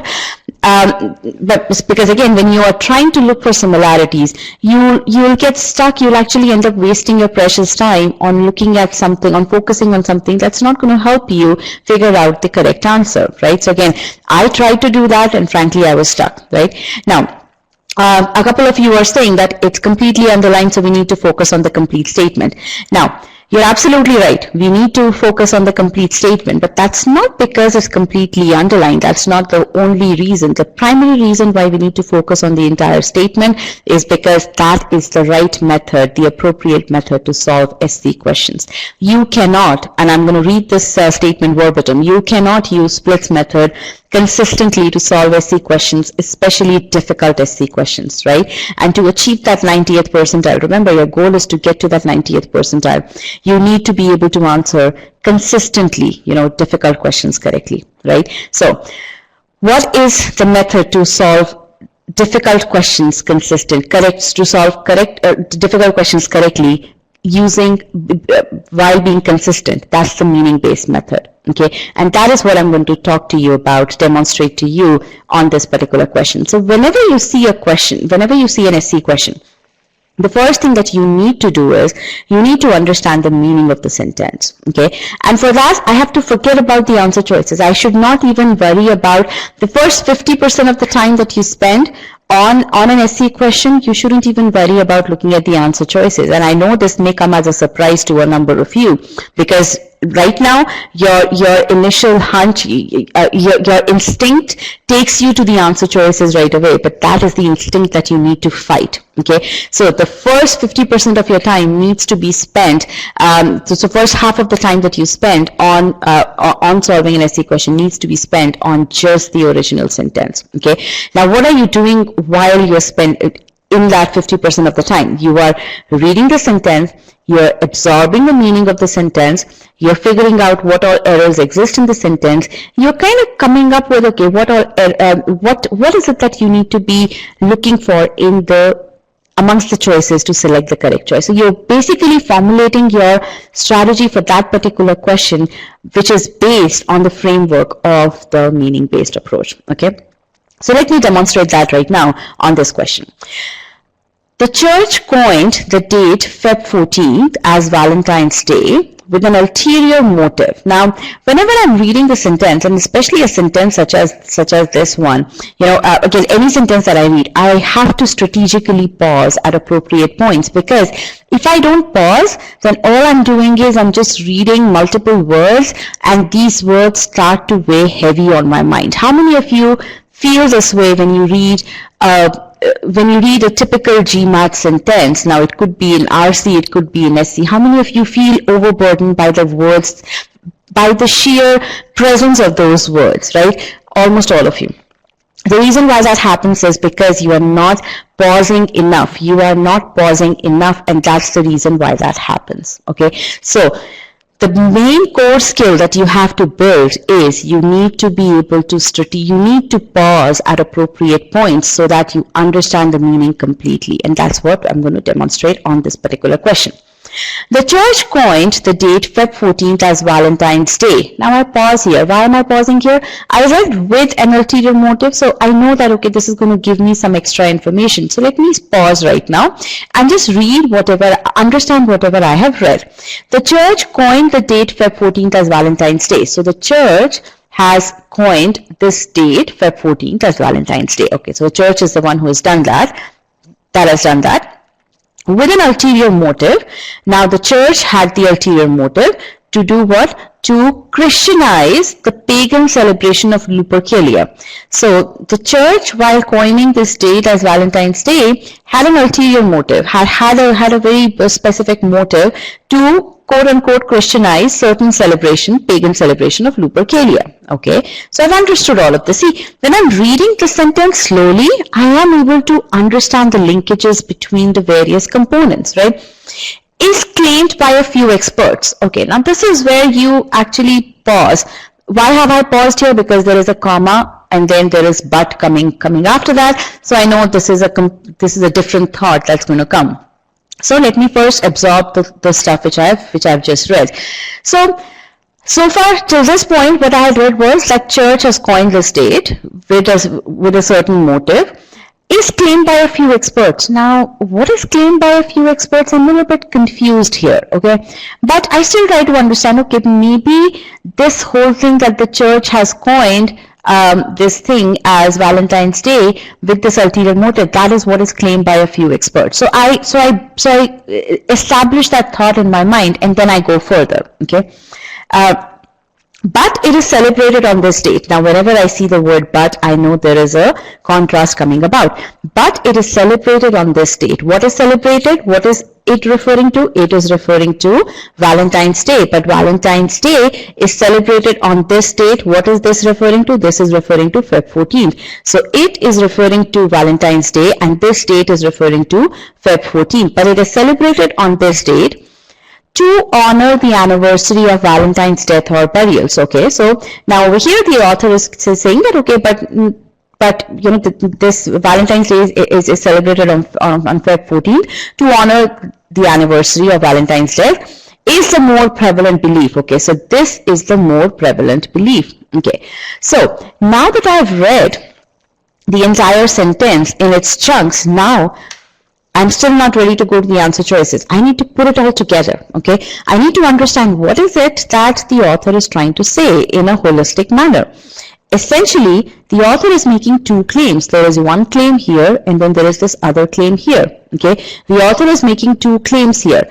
The first claim, two claims about Feb 14 being celebrated as Valentine's Day. What is claim one? Claim one is that the church designated this date as Valentine's Day with a specific motive. What is claim two? Claim two is that it's done to honor the anniversary of Valentine's death or burial. Okay. Now, if you think about it, claim one, who has made claim one? A few experts. It says right here, by a few experts. And who has made claim two? Claim two is the more prevalent belief. Okay. Now, each of these three aspects need to be understood before you go forward in your analysis. Okay, and I'm going to ask you this question.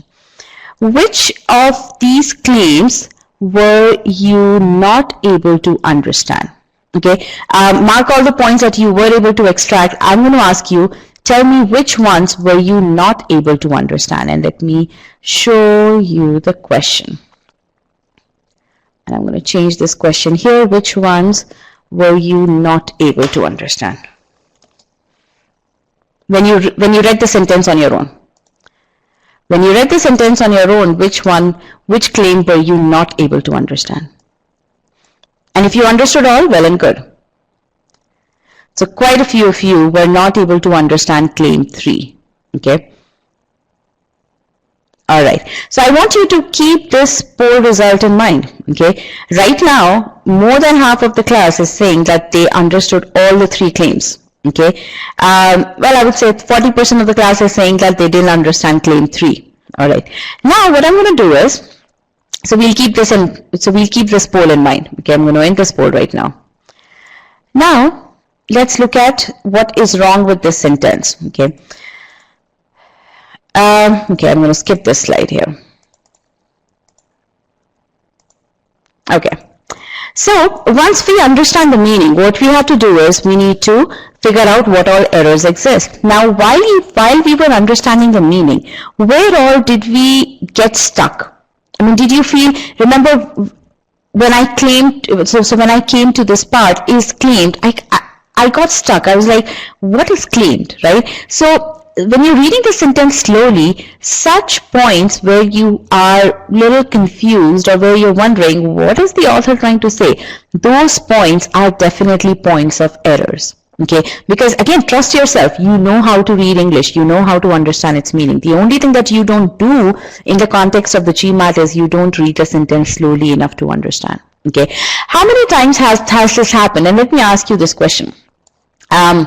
Because I do experience that. When you're reading an article in, let's say, New York Times or Wall Street Journal, or let's say you're reading a good business book, how many times has it happened when you read fast, when you just read fast, you kind of miss the point, you're just reading the words, and then in order for you to understand it, you really need to slow down. How many times has that happened with you? So you do consciously slow down when you are reading something in which the goal is for you to understand. Is that correct? I want to hear from you now a more subjective response. Is that correct? You do slow down when you're reading something wherein your intent is to understand, because you're reading that book not to answer any question. You're reading that book or you're reading that articles in order to absorb stuff, right? You have to apply that same principle when you're solving GMAT verbal questions, whether it's SC, whether it's CR, whether it's RC. That's a very, very important point that you need to apply.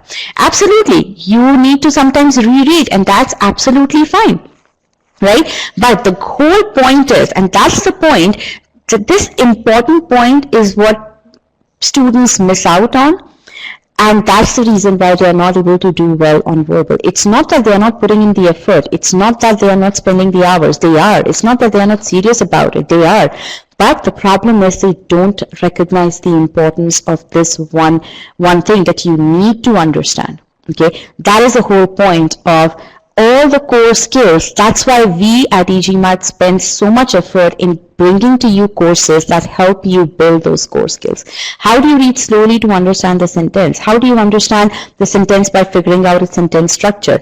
That's why we have Master Comprehension course as a separate course, which is part of your verbal offering. Okay, the same way in a CR argument, how is it that you draw inferences? We don't teach inference just from the standpoint of solving inference questions. We teach you inference from the standpoint of when you're reading the passage, how is it that you understand, how is it that you can draw inferences from a single statement, from multiple statements, from combination of statements. That's a core skill that you need to build before you even go forward into thinking about pre-thinking. The next step comes pre-thinking. And then once you have built those two core skills, now you are on your way to solve, strengthen, evaluate, fill in the blank, whatever question GMAT throws at you, you are ready to do that, right? But you have to build those core skills. Same thing applies to reading strategies. I know I'm digressing from this question, but again, this is such an important point that the whole point of verbal is to see how well you can understand. That's the first thing. The next thing comes, how can you critically analyze? How can you express the thought in grammatically correct way? How can you answer questions based on your comprehension of the passage? But the main thing is you have to understand the meaning of the content that is given to you. Okay? Now, let's come back over here. Sorry for that little digress there.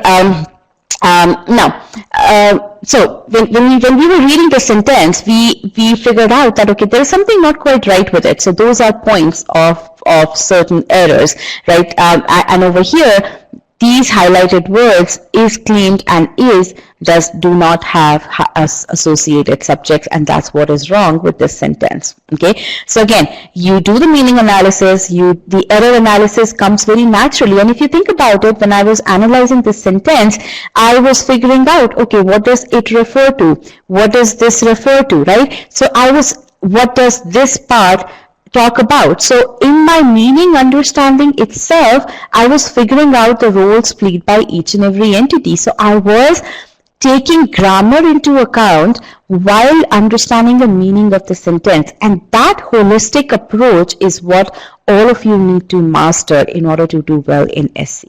Okay, so just logically think about it. You master your concepts first, right? Then you master the appropriate application. And once you have the method in your hand, then all it's about is mastering that method.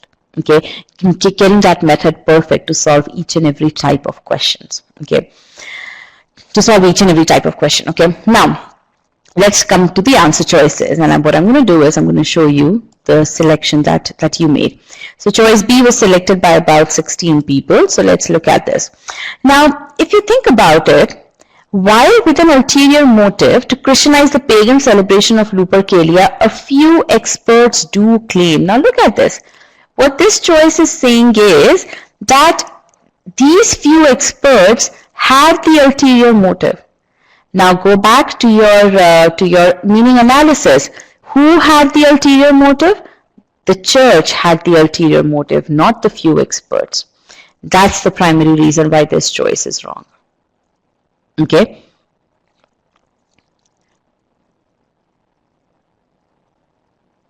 All right.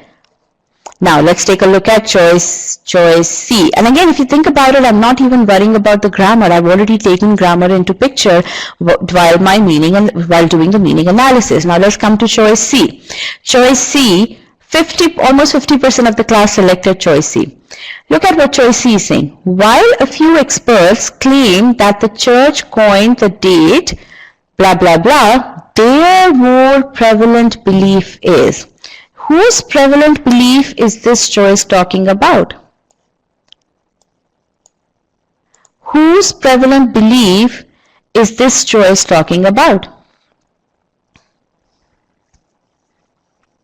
The few experts. Absolutely. Is that correct? Is that what the intended meaning is? Over here, you have two different claims made by two different groups. The first group is few experts, the second group is the more prevalent belief, which means that other set of experts, right? But what this choice is saying is there are few experts. So this choice is saying few experts, they have one set of belief and this other set of belief. Right? That's not what the author is saying. Now let's come back to when I asked you the question, how many of you understood point number 3? Okay. If you understood point number 3, then you would not have selected choice C. But if you didn't understand point number 3, then you would have definitely selected choice C. So what I want you to think about is how what you do in meaning analysis leads directly to what answer choice you select, or which correct answer choice how you end up rejecting a correct answer choice. Any thoughts here? Because this is the most important point. How your meaning analysis goes directly into the answer choice selection. How by strategically pausing, you need to absorb all the aspects of the meaning, understand all the aspects of the meaning, and if you don't do that well enough, you will not be able to answer such questions correctly. And this is a very GMAT-like question. Why is few experts highlighted in red? Because few experts, okay, so let me also show you the description here. What this choice is saying is that a few experts share the two stated claims, and that is not correct. Okay. So again, according to the original choice, there were claims made by two different groups. The first group was a few experts. Claim 2 was the more prevalent belief. According to this choice, the few experts make two claims. One is that the church coined the date as Feb 14 because of the ulterior motive. Second is that these few experts have a more prevalent belief that this is celebrated because of the honoring part. Okay. So again, I know some of you want me to repeat it. What I would suggest is, for the sake of the entire class, about 300 people in the session, when we share the recording, please go through the meaning analysis again. Okay. All right. Now some of you do get it. That's good. So again, very important. Over here, if you think about it from grammar standpoint, there wasn't any specific grammar rule that I was thinking about. Okay, but the main thing over here is, if you assimilate the meaning appropriately, you will have a very solid basis to evaluate the answer choices. Okay, so good. All right, now let's take a look at, so again, were you able to spot distortion in meaning? If you don't completely understand the meaning of the original choice, you will not be able to spot such distortion. Okay, let's take a look at choice D. Choice D is wrong on two accounts. One is, and not, there were quite a few people who selected choice D. Choice D was wrong on two accounts. One is, as claimed by a few experts. I'm not really sure, according to this choice, what was claimed by the few experts. Was it that the church coined this date? Okay, or was it that the ulterior motive was claimed? Okay, so I don't know which one was claimed by these few experts. The second thing is the more prevalent belief. I'm not sure what the more prevalent belief is according to this. Okay, the way the sentence should have been written is that there are these two claims. One of them is claimed by a few experts, the other one is the more prevalent belief. But now in choice D, the more prevalent belief is just hanging in there. I'm not even sure what it connects to. And that's the reason why this choice is not correct. Okay, so I have a comment here. We are not sure of the claim of experts even in the original sentence. No, we are. And we are, see, when we came up with these three aspects, these three aspects were the only logical aspects that we could have come up with based on the construction of the sentence, right? We knew that, okay, is claimed. The church coined this date with an ulterior motive is claimed. So this entire thing is very, very clear. It was hanging. There is a grammatical error, but we could understand what the author's intent is. Okay. Likewise, is the more prevalent belief? Yes, there is a grammatical error. We know that these two are not linked appropriately, but what we did was we took what the author has said and we tried to make more sense out of it. I mean, we made sure that we understand the author's intent. Now, when you're looking at the correct answer choice, right? Choice A has all the freedom to be an incorrect answer choice, right? And that's why we have to give choice A that benefit of doubt that, okay, yes, you may not be correct, but my job is to understand what it is that you're saying. But that's not the case when you're selecting a choice, one of the choices as the correct answer. When you're saying that choice D is correct, then it has to be completely correct without any support. So I hope that you understand the distinction between why choice A, we could grasp that meaning, and we need to take that meaning with us when we are evaluating the answer choices. Now, when you selected choice D as the correct answer, that choice D needs to stand on its own and be able to communicate the intended meaning of the author, which it fails to do. Okay. Now let's come to choice E. Choice E, which was marked by very few people, only about 15% of the class selected choice E, is indeed the correct answer. Now, why is it correct? Let's look at this. That the church coined the date Feb 14th, blah, blah, blah, is claimed by a few experts, but the more prevalent belief is it is celebrated on this date. Now, this choice communicates everything that the author intended to communicate. Okay?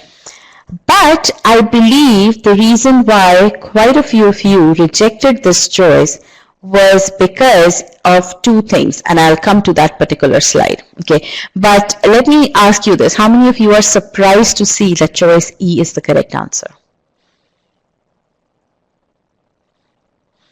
Quite a few of you. Let me ask you this.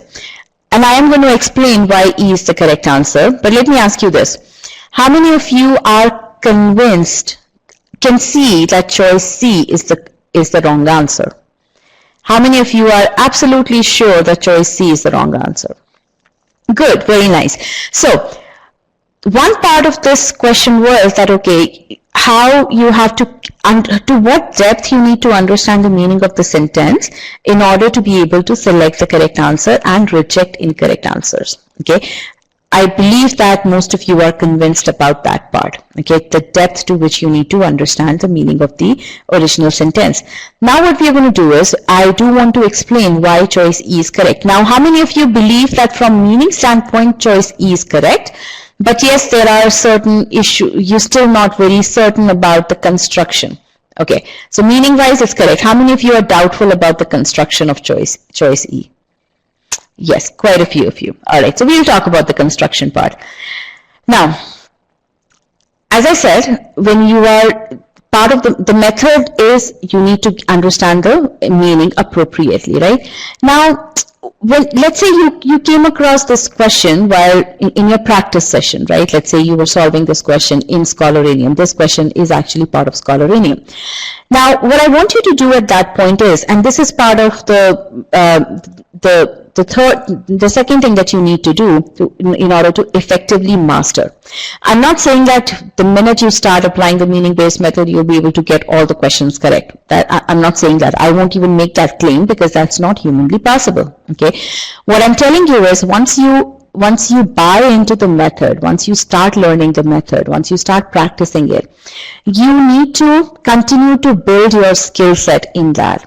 For that, you need to have detailed solutions that are written based on this method so that you can evaluate and you can correct yourself as and when you find some mismatch between the process, between the method and your approach.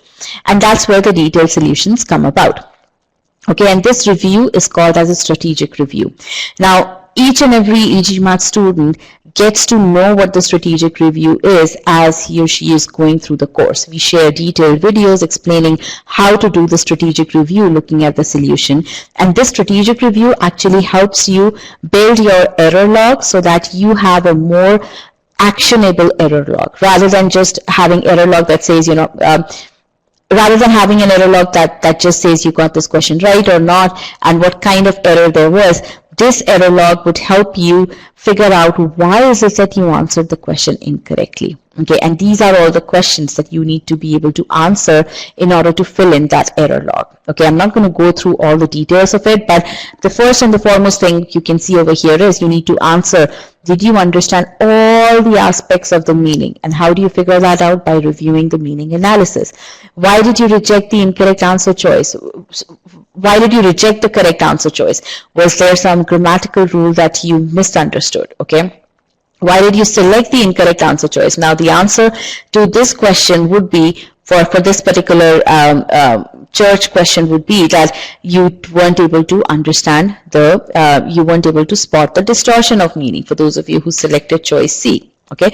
Now, we are going to do the strategic review. Now, why did you reject the correct answer? This is where I wanted to talk to you about the construction part of it. Meaning part of it, you guys understood. So if you understood the meaning, you could tell that, okay, choice E communicates all the aspects of the meaning.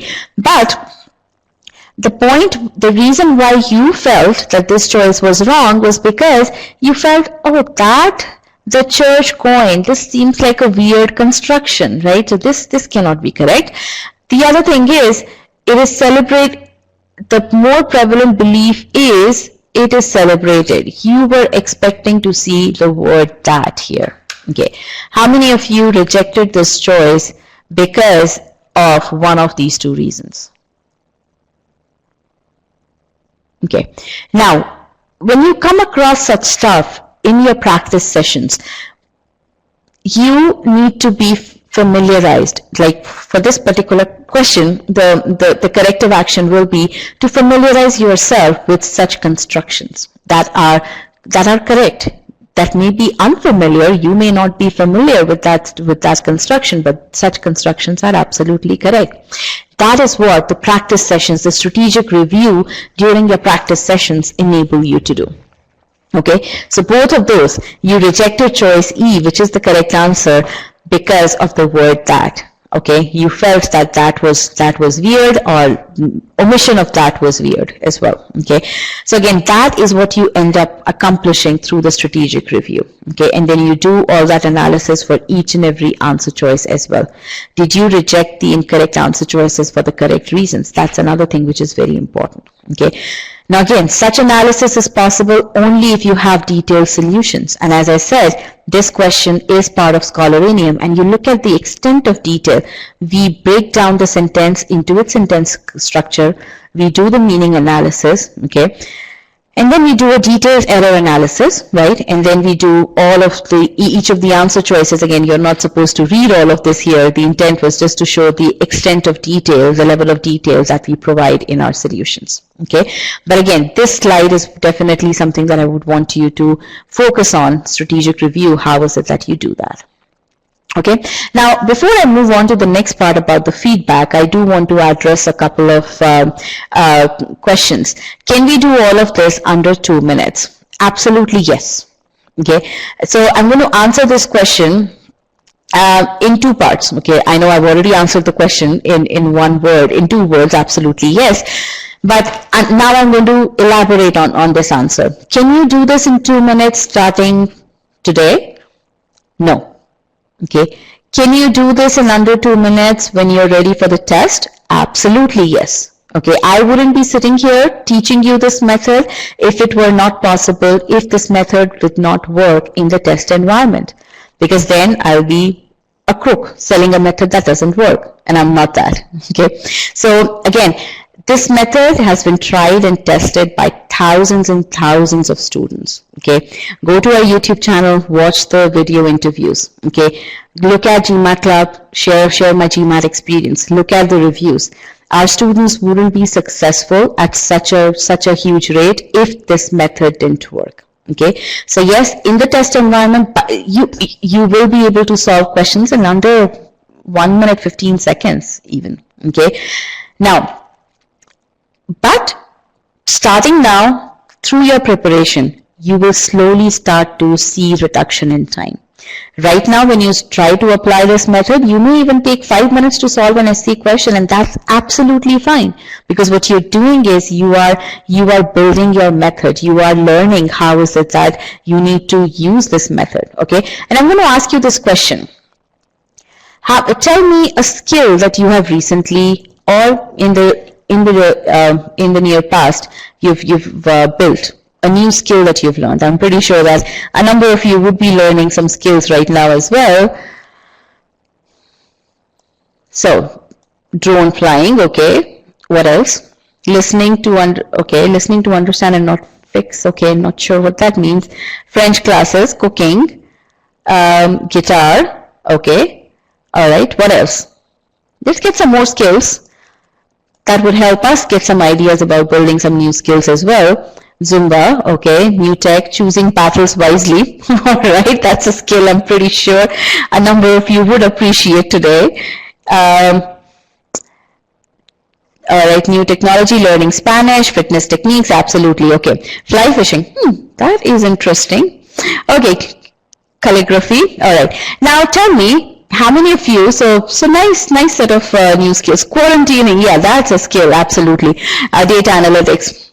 Now tell me, how many, when you started applying these skills, when you started learning these new skills, were you able to apply these skills in the most efficient manner right off the bat? Yes or no?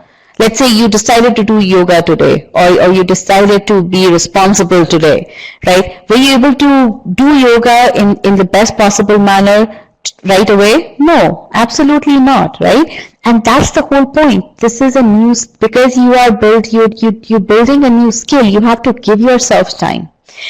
Apply that same principle for this method, or for that matter for any method that you have to learn in the context of the GMAT. Apply that same very principle. It's a new skill that you have to build.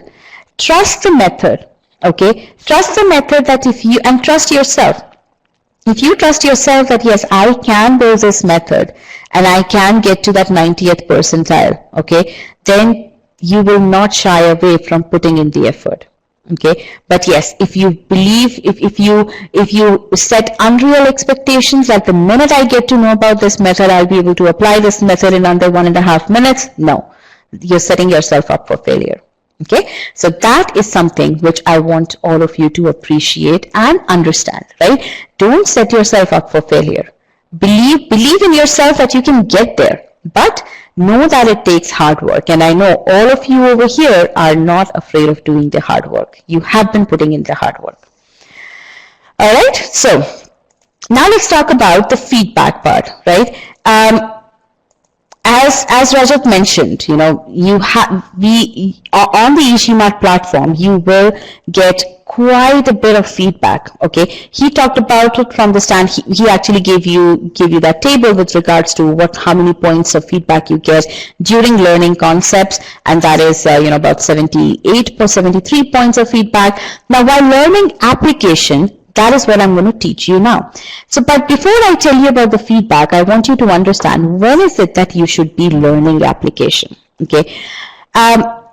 Many a times, so again, there are these 8 categories of errors which are tested on the GMAT, right, on GMAT SC, and these 8 categories have overall about 200 some concepts. Now, typically when let's say you're preparing using e-GMAT SC book or let's say any other book, you learn all the concepts and then you learn the application of the concept. Right? By application, I mean then you start to solve questions, right? But at e-GMAT, we don't believe in that. Why? Because we feel that if you are learning the concepts all together, you are not giving yourself enough time to absorb those concepts and to apply the concepts in the right manner, right? So what we have done is we have inserted this application and practice file duo at various points while teaching you the concepts. So you learn a small set of concepts with regards to SV, okay, and then you have an application file and practice file here, okay, in which you solve GMAT-like questions. Now, these questions that you would see in these files will have only subject-verb related errors, okay. These are cherry-picked, purposeful built questions, okay. Verbs are more elaborate, right? So you have 2 application practice file duos, okay. Pronouns, a relatively shorter, smaller span topic. So again, one application practice file. Modifiers, very expansive. That's the biggest topic, okay. 3 application and practice files. Parallelism, comparison combined, 4 application files and practice files, okay.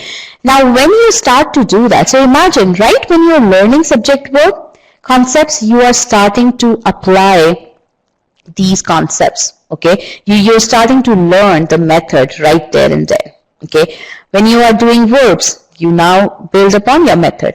So what happens is by the time you reach the end, your ability has already gotten to this point. You start to see a very sharp increase in your ability around this point, because by the time you get to modifiers, so here your ability will still be a little bit shaky because you're still practicing, but by the time you finish modifiers, you're going to see that your ability improves substantially. Okay, and that's the reason why we say by the time you finish the entire course, you should, if you did the course the right manner, if you did appropriate strategic review, if you focused on reading the sentence slowly, okay, by the time you get to the end of the course, you will already be at 70th percentile. Now, beyond that, what your focus is to further enhance your methodology to get to that 90th percentile, and that's something that you do utilizing Scholaranium. Okay, do these questions span across all difficulty levels? Good question. Again, as I said, difficulty level doesn't really matter as much while you're building this stuff. What's important is that how are you applying the method here? So the difficulty levels are decided based on where you're at in the course. So yeah, modifiers questions will be more difficult as compared to subject verb related questions. Okay, and again, difficulty level is more pertinent when you get to Scholaranium, because that's where you now start to hone your methodology. When you're in the learning phase, the main focus is on how is it that we should teach you the methodology, keeping in mind the concepts that you've learned. Okay, so that's the reason why the questions in the course are span across difficulty levels, but we are not very hung up on only showing you a certain difficulty level at a certain point. Okay, but what you see is you won't see that. Okay, but as you come to Scholaranium, that's where you're going to see difficulty level spread across each and every questions with each and every difficulty level. Okay, all right. So what I'm going to do now is I am going to invite Rajat back into the session so that he can talk about how is it that you so that he can sum up this entire thing and give you ideas about the feedback points that he was talking about earlier. So before I leave, I do want to get some feedback from you. What do you think about the method? Where do you think you need help in order to master the method? And yeah, so tell me that. What do you think about the method that you've seen in this session?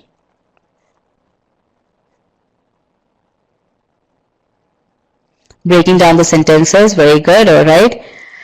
It is difficult, but again, remember, this is the process, this is the skill that you need to build. So I want you to think about it from that perspective, okay? You need to build a skill. And how can you build a skill?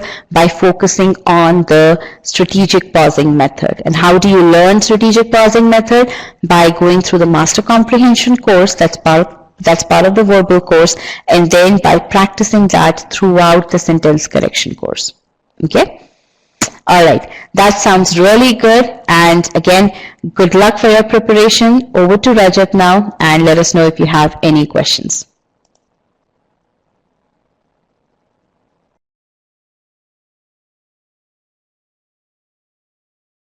All right, guys. So I'm back. Let's kind of move forward, and thank you for the feedback. Now we've already talked about these stages of learning, and I'm going to emphasize again that just make sure that that you remember the kind of effort you need to put in for each stage of learning, and which percentile ability do you get to. That's something which is really important. Why? Because time and again you'd be drawn towards blind practice, and blind practice has very little utility when it comes to preparing for the GMAT, both for quant and verbal. Deliberate practice that helps you achieve a certain outcome, gets you way better results. So I'm going to now demonstrate some of these things that that Pyle talked about to really say how we give feedback, and what I'm going to show is a student who scored a V30. That is the 85th percentile. What you see over here is the dashboard for within the paid module, and this is one of the 13 modules in the paid SC course. There are a few things that you'd observe. First of all, every entity is evaluated. Every entity gives you feedback. So when you see the subject verb agree number, Sahil is evaluated over here. We track how long he took. This is not the length of the video, by the way. This is how long he took to finish this particular module. And interestingly, as you look at this, there are certain modules where you needed more help, or certain concepts that we call them. Anything with a video icon over here is a concept. As you can see, always singular subject. He scored 100%, but he needed a lot more help. He spent close to an hour on doing this. Similarly, words that change number, not surprising considering that he spent more time on average singular subjects. He also needed more time over there. For those of you who've started from other places, you can really see the depth that is covered over there. Okay, so so then he went through the application, and as he went through the application, you can really see he didn't do as well. I mean, our threshold is about 80%, and he scored a 60%.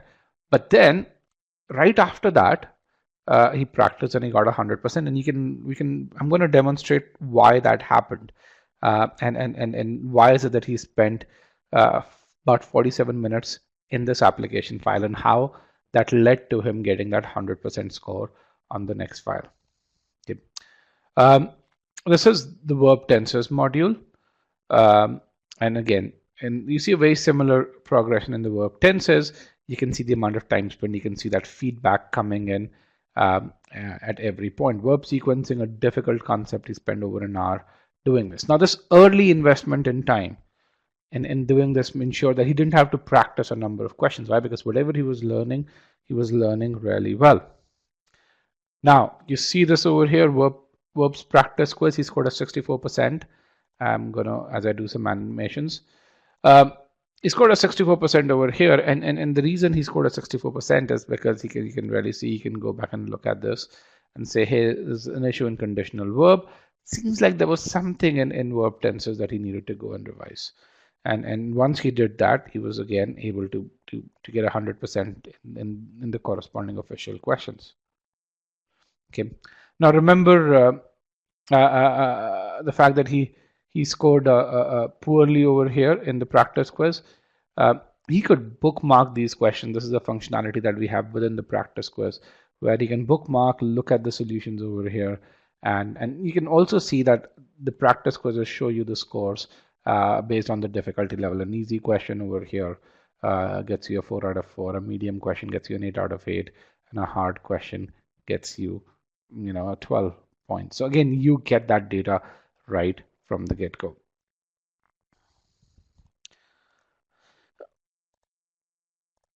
Because of this feedback, he was able to improve to a V38. And this is a quote from him. He said, if you just know the concepts and do blindly practice, you can narrow the options down from 5 to 2, but you won't be able to get to the correct answer consistently. But once you learn that application, that really becomes a game changer. Okay, so how do you get to that 70th to 90th percentile? That's where we have a tool called Scholaranium, and this is how one of our students used to go from that 70th to that 90th percentile. Scholaranium is the world's most reviewed assessment platform. In fact, it's the highest rated platform on GMAT, assessment platform on GMAT Club. Again, what Rohit did was he actually made sure that he got really relevant feedback in Scholaranium. So this is a Scholaranium attempt. Rohit actually recently got an admit from Kellogg, by the way. And you can really see over here how his accuracy on easy, medium, and hard questions vary, the amount of time he spent, and the kind of feedback that he got. With that, I'd now like to summarize this session. I think we've gone about 10 minutes over this session. So bottom line is, if you're an e-GMAT student, make sure you use this data. Okay, make sure you use the video lessons and the application files for the intended purpose. Just don't go through them. Do them with an intent of learning. Look at the insights that they provide you with regards to your performance, and use that personalized performance to review them again if you need to, or to skip them if you don't, if the system tells you don't need to go through this. But then always track those ability metrics to get to that 730 plus score. With that, let's summarize. If you're not planning to apply to R3 and R4, but if you have the time to study, you still have a lot of time to prepare. So I would recommend that you apply before June 1. And because very few students are applying before June 1, as we saw in the data today, you may have a really great chance of getting not just an admit, but also a scholarship. To get to that good score, make sure you build ability. Work with one of our consultants to build a personalized study plan if you don't have one. If you're an e-GMAT student, make sure you go through the PSP module. It's there in your menu in getting started. Understand the 4 stages of learning and the activities that you need to do to excel at each stage. And then if you want to hit that 90th percentile, make sure you get feedback and you act upon that feedback. and you need that granularity of feedback to hit that 90th percentile over there. Okay, with that, come to the end of this webinar. I want to thank you guys for joining me today. And if you have any questions, you can always write to me at rajat@e-gmat.com, or you can write to pile@e-gmat.com. With that, let me share the PDF with you.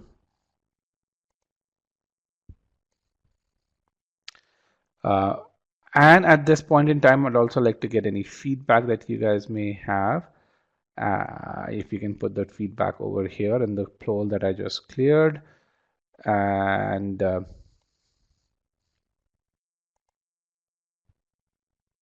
let me look at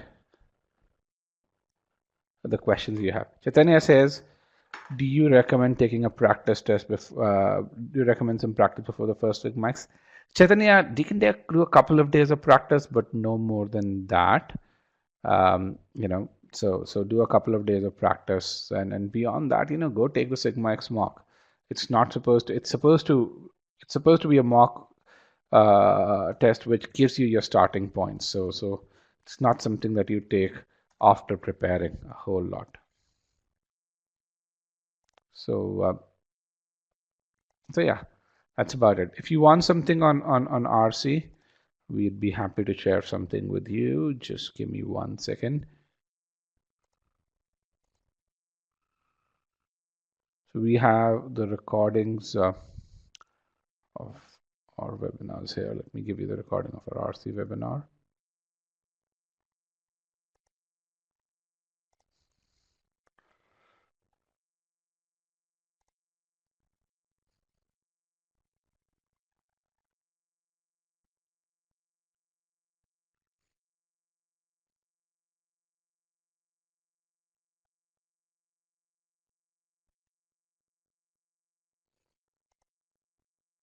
Okay, here is the recording. In response to Oliver's question, you can rarely see the recording link pop in your Q&A pod right now. Do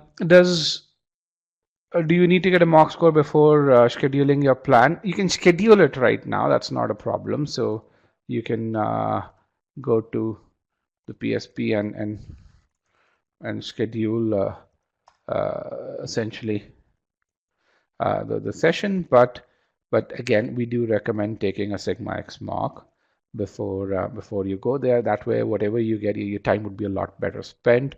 You'll get advice that's a lot more specific. Does the study plan change as the course is progressing, Amrutha?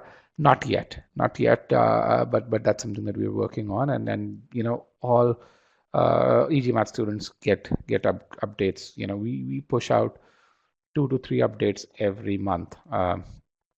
For example, just yesterday we enabled whiteboard for all 2,400 questions practice questions that we have on the platform. So again, if you look at the updates, you're going to really see lots and lots of updates. Rahul says, unable to purchase new books during quarantine. What's the alternate source of learning concepts? The e-GMAT course. You don't need books. In fact, if you buy the e-GMAT course, don't use books, please. That's something that we tell you. The ability quiz is for every separate topic in quant. Is there one for the whole quant as well? The mocks do that, Diksha. So do you have a session, and the workshop next week does that as well. So I think it's a good time for me to share the sessions that we have going on next week.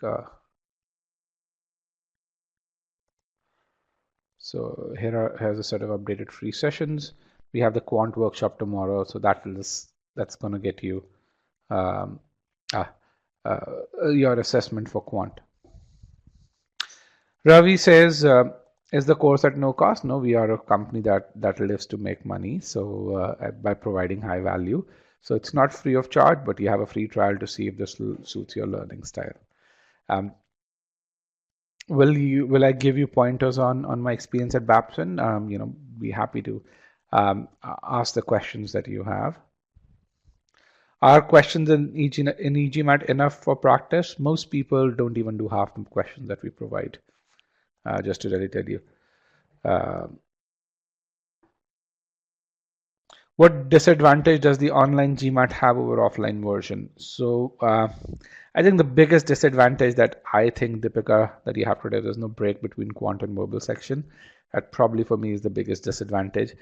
I don't think the online whiteboard is as big as a disadvantage. You know, a week ago, without having tried the online whiteboard, I thought it was an disadvantage, but trust me, having tried it for some time right now, I can tell you that it seems that on the verbal side, uh, it is it's a huge advantage. On the quant side, it's a slight disadvantage, but by preparing and using the online whiteboard during your practice, you can overcome that, and that's why we offer the online whiteboard with every question in the platform, and we'll be posting best practices over there.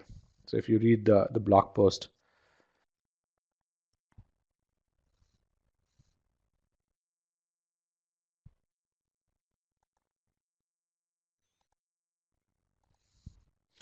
So here is the update on online GMAT. It should be appearing in response to Oliver's question. So Sridhar says, is getting alternate questions wrong better position than somebody with consecutive questions wrong? Sridhar, I don't know why you would ask that question. Why? Because it's not in your hand to determine which question you get wrong. And so you know, simple answer, it seems like that would be the case. The detailed answer essentially depends on the difficulty level of questions. So if you look at a statistical response, that would be yes. But if you look at a causal related response, it is, hey, what is the difficulty level of question that you're getting wrong? If it's an easy question that you're getting wrong, you're going to be hurt a lot more than if it's a difficult question. Difficult question, you make a mistake, doesn't hurt you as much. What's the highest that I've seen a person score on the GMAT? 790. We haven't had an e-GMAT score 800, but 790 many e-GMAT, 780, 770 many e-GMAT.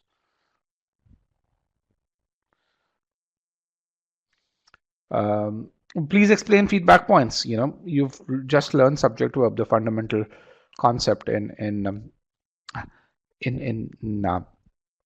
SC, or you've just learned pre-thinking. Can you do pre-thinking on a logical gap in arguments that purely focus on logical gap? You know, that is a question you have to ask. We evaluate you on that and we give you feedback on that. So that feedback's personalized to your performance. Or can you answer very basic subject verb questions with regards to 10 to 15 word sentences where subject and verb are in their relative standard positions, which if you were to answer 500 to 600 level questions, is what you would get. Those are feedback points. Does GRE grants a potential to scholarship as well? If you were to answer, if you're asking a yes no question, and to that degree the answer is yes, it does. Is it the same extent that you get with the GMAT? The answer to that is no. Because schools don't track their median GRE scores. You don't see them on any of the rankings. The median GRE score as of today does not have an impact on the school's ranking. So I don't think schools give the GRE score the same weight.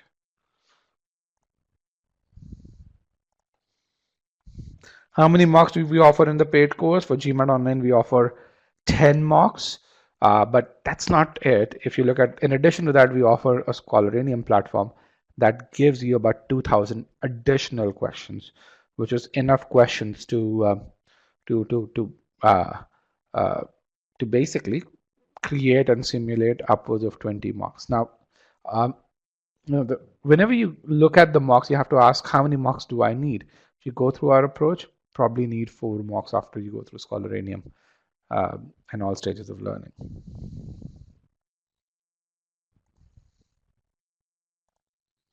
Ravi says, India has online GMAT now, dates are available. Yes, they are available. Do you suggest to wait or give it at home? Ravi, if you're prepared, take it at home. I mean, if you're prepared for it, do it.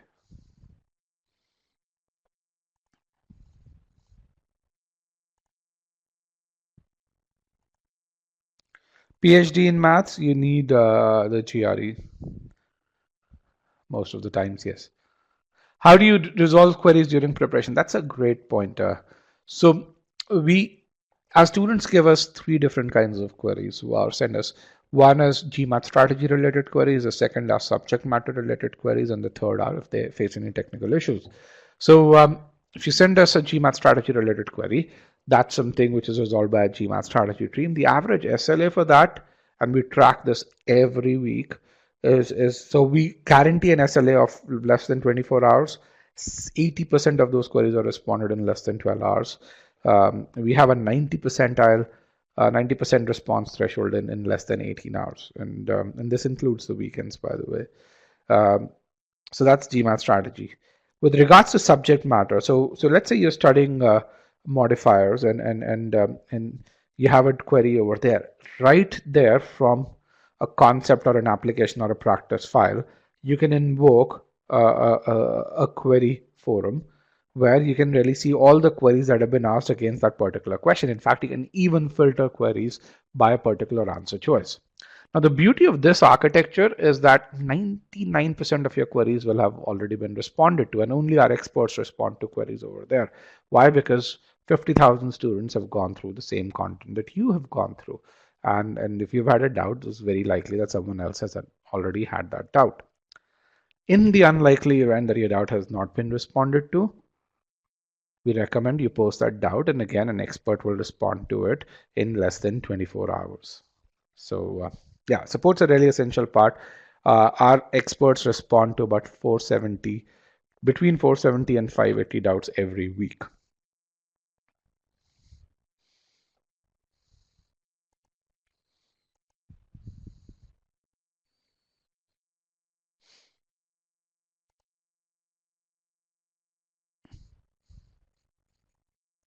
Gravit says, if you take the e-GMAT course, you'll have someone to reach out for basic knowledge insights about a certain college. So, Gravit, we actually have a very active blog. If you go to egmat.com/blogs, you're going to really see we publish a lot about B schools. We also have a lot of experts who, uh, who who post on the e-GMAT platform. When I say experts, MBA consultants. In fact, if you go to our YouTube channel, we advise you on that as well. And so if you have a question still beyond that, which is not answered on our blog, in fact, the e-GMAT MBA blog is one of the top 5 blogs in the GMAT and MBA space. Then do reach out to us and we'll get you insights. In fact, one thing that I recommend everyone is to connect with me on my LinkedIn, and through me, you can typically connect to business students at every top business school. So that's, if you're an e-GMATer, you get benefits in many ways. Do pre-thinking questions apply only to assumption-based questions, or strength and weaken and influence questions as well? They apply to all these types. Strength and weaken, assumption, boldface, method of reasoning, fill in the blanks, and so on and so forth. How much impact does lack of an AWS section have on the whole in GMAT process? Nothing, zero.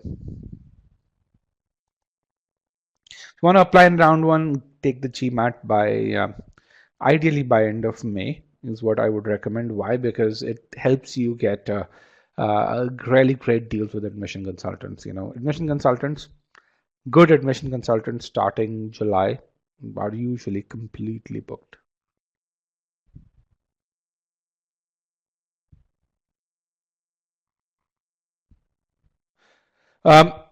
Ravi says that clicking on NCR, it registers, it goes to YouTube. Yes, the session is on YouTube, so you basically just subscribe to our YouTube channel and you'll get a reminder. That's what it does. So when you click on register, you can go to YouTube and when you go there, just subscribe and you'd get a reminder.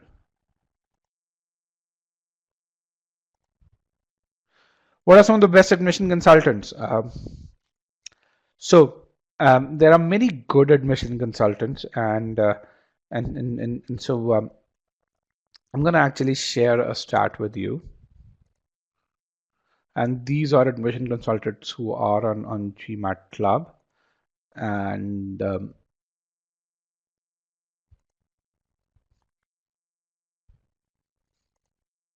so if you go to this link over here, and if you sort by number of reviews, you're going to really find the top admission consultants in the world overall.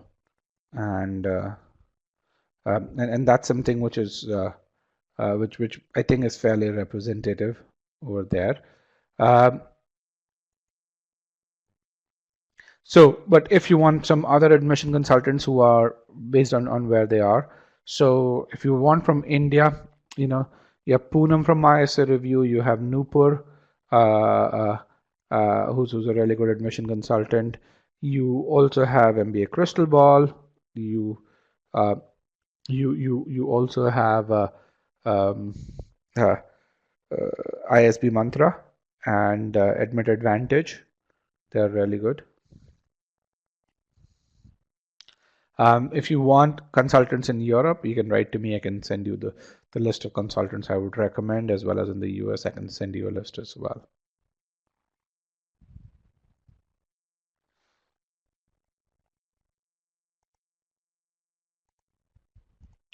HL says, I've only begun GMAT prep yesterday. I was hoping to start the course around 2021. Do you think you should complete the official guide before doing e-GMAT? Absolutely not. Don't do that. You'd not gain a whole lot out of completing official guide. Maybe if you're strong in quant, you're already at that 60th percentile, then you'd probably gain something. Remember the stages of learning. But if you're at 30th percentile, just by going through the OG, you won't learn a whole lot. So yes, people benefit if you are at they are 60th percentile. They are not or 70th percentile, then you would end up wasting the OG. You would know the questions and you wouldn't learn anything. What's the course fees? Are they all live classes? No, everything is self-paced learning on the e-GMAT platform. We do some strategy sessions. We do some weekend webinars. You can know everything that is to know over here. You want a call center number? We don't do calls. We do Zoom meetings if needed. We prefer to see you on video whenever needed. We are very, very big on video. The reason I don't have video in these sessions is because of the number of people joining. But whenever you do one-on-one, it usually is video. So you can write to me and someone will get in touch with you. Do you recommend going for fall 2020 admissions? Absolutely. Why would I not recommend going for fall 2020? I mean, what's your real question, Ravi?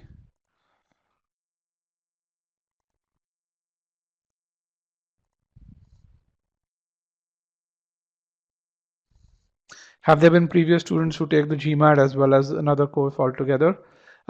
Depends on what you need help with. So I think most students don't. But there are certain people who would really just say, hey, I'm going to study quant on my own. I'm just going to do verbal, or I'm going to study verbal on my own and just do quant. It just depends on where you need help, Pete, and so that's where that's how students make their decisions. Tanveer says, I'm planning for the class of 2021, a class of 2023. I'm planning for 2021 intake. What's the best time to get done with my GMAT? So if you're going to apply in fall of 2021, Tanveer, then you should be ideally be done with the GMAT by March. Again, it gives you enough time to network with B School. That gives March of 2021. And that gives you enough time to network with B schools to actually get the best price on admission consulting services.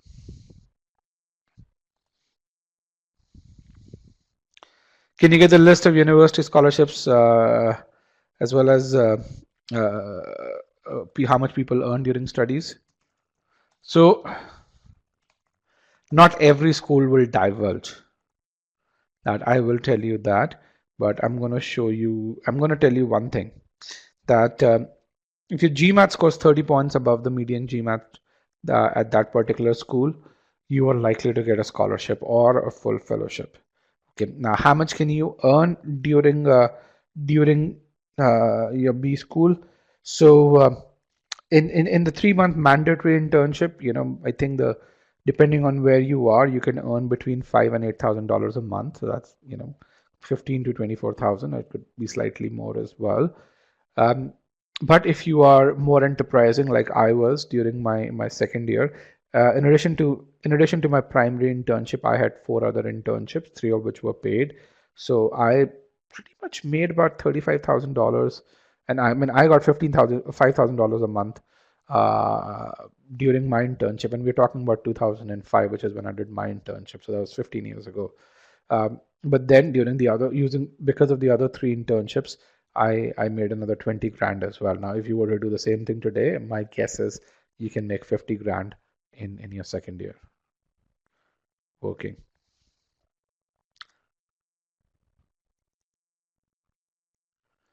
Um, all right, guys, with that, I want to thank everyone for joining me today. Once again, if you haven't registered for these sessions, do register for them. Also, there are a number of free concepts on the e-GMAT portal. Go and take a look at them and see how you enjoy the kind of learning that we have to offer. With that, thank you very much. Good luck. Good luck for your studies, and I'll see you on e-GMAT.com.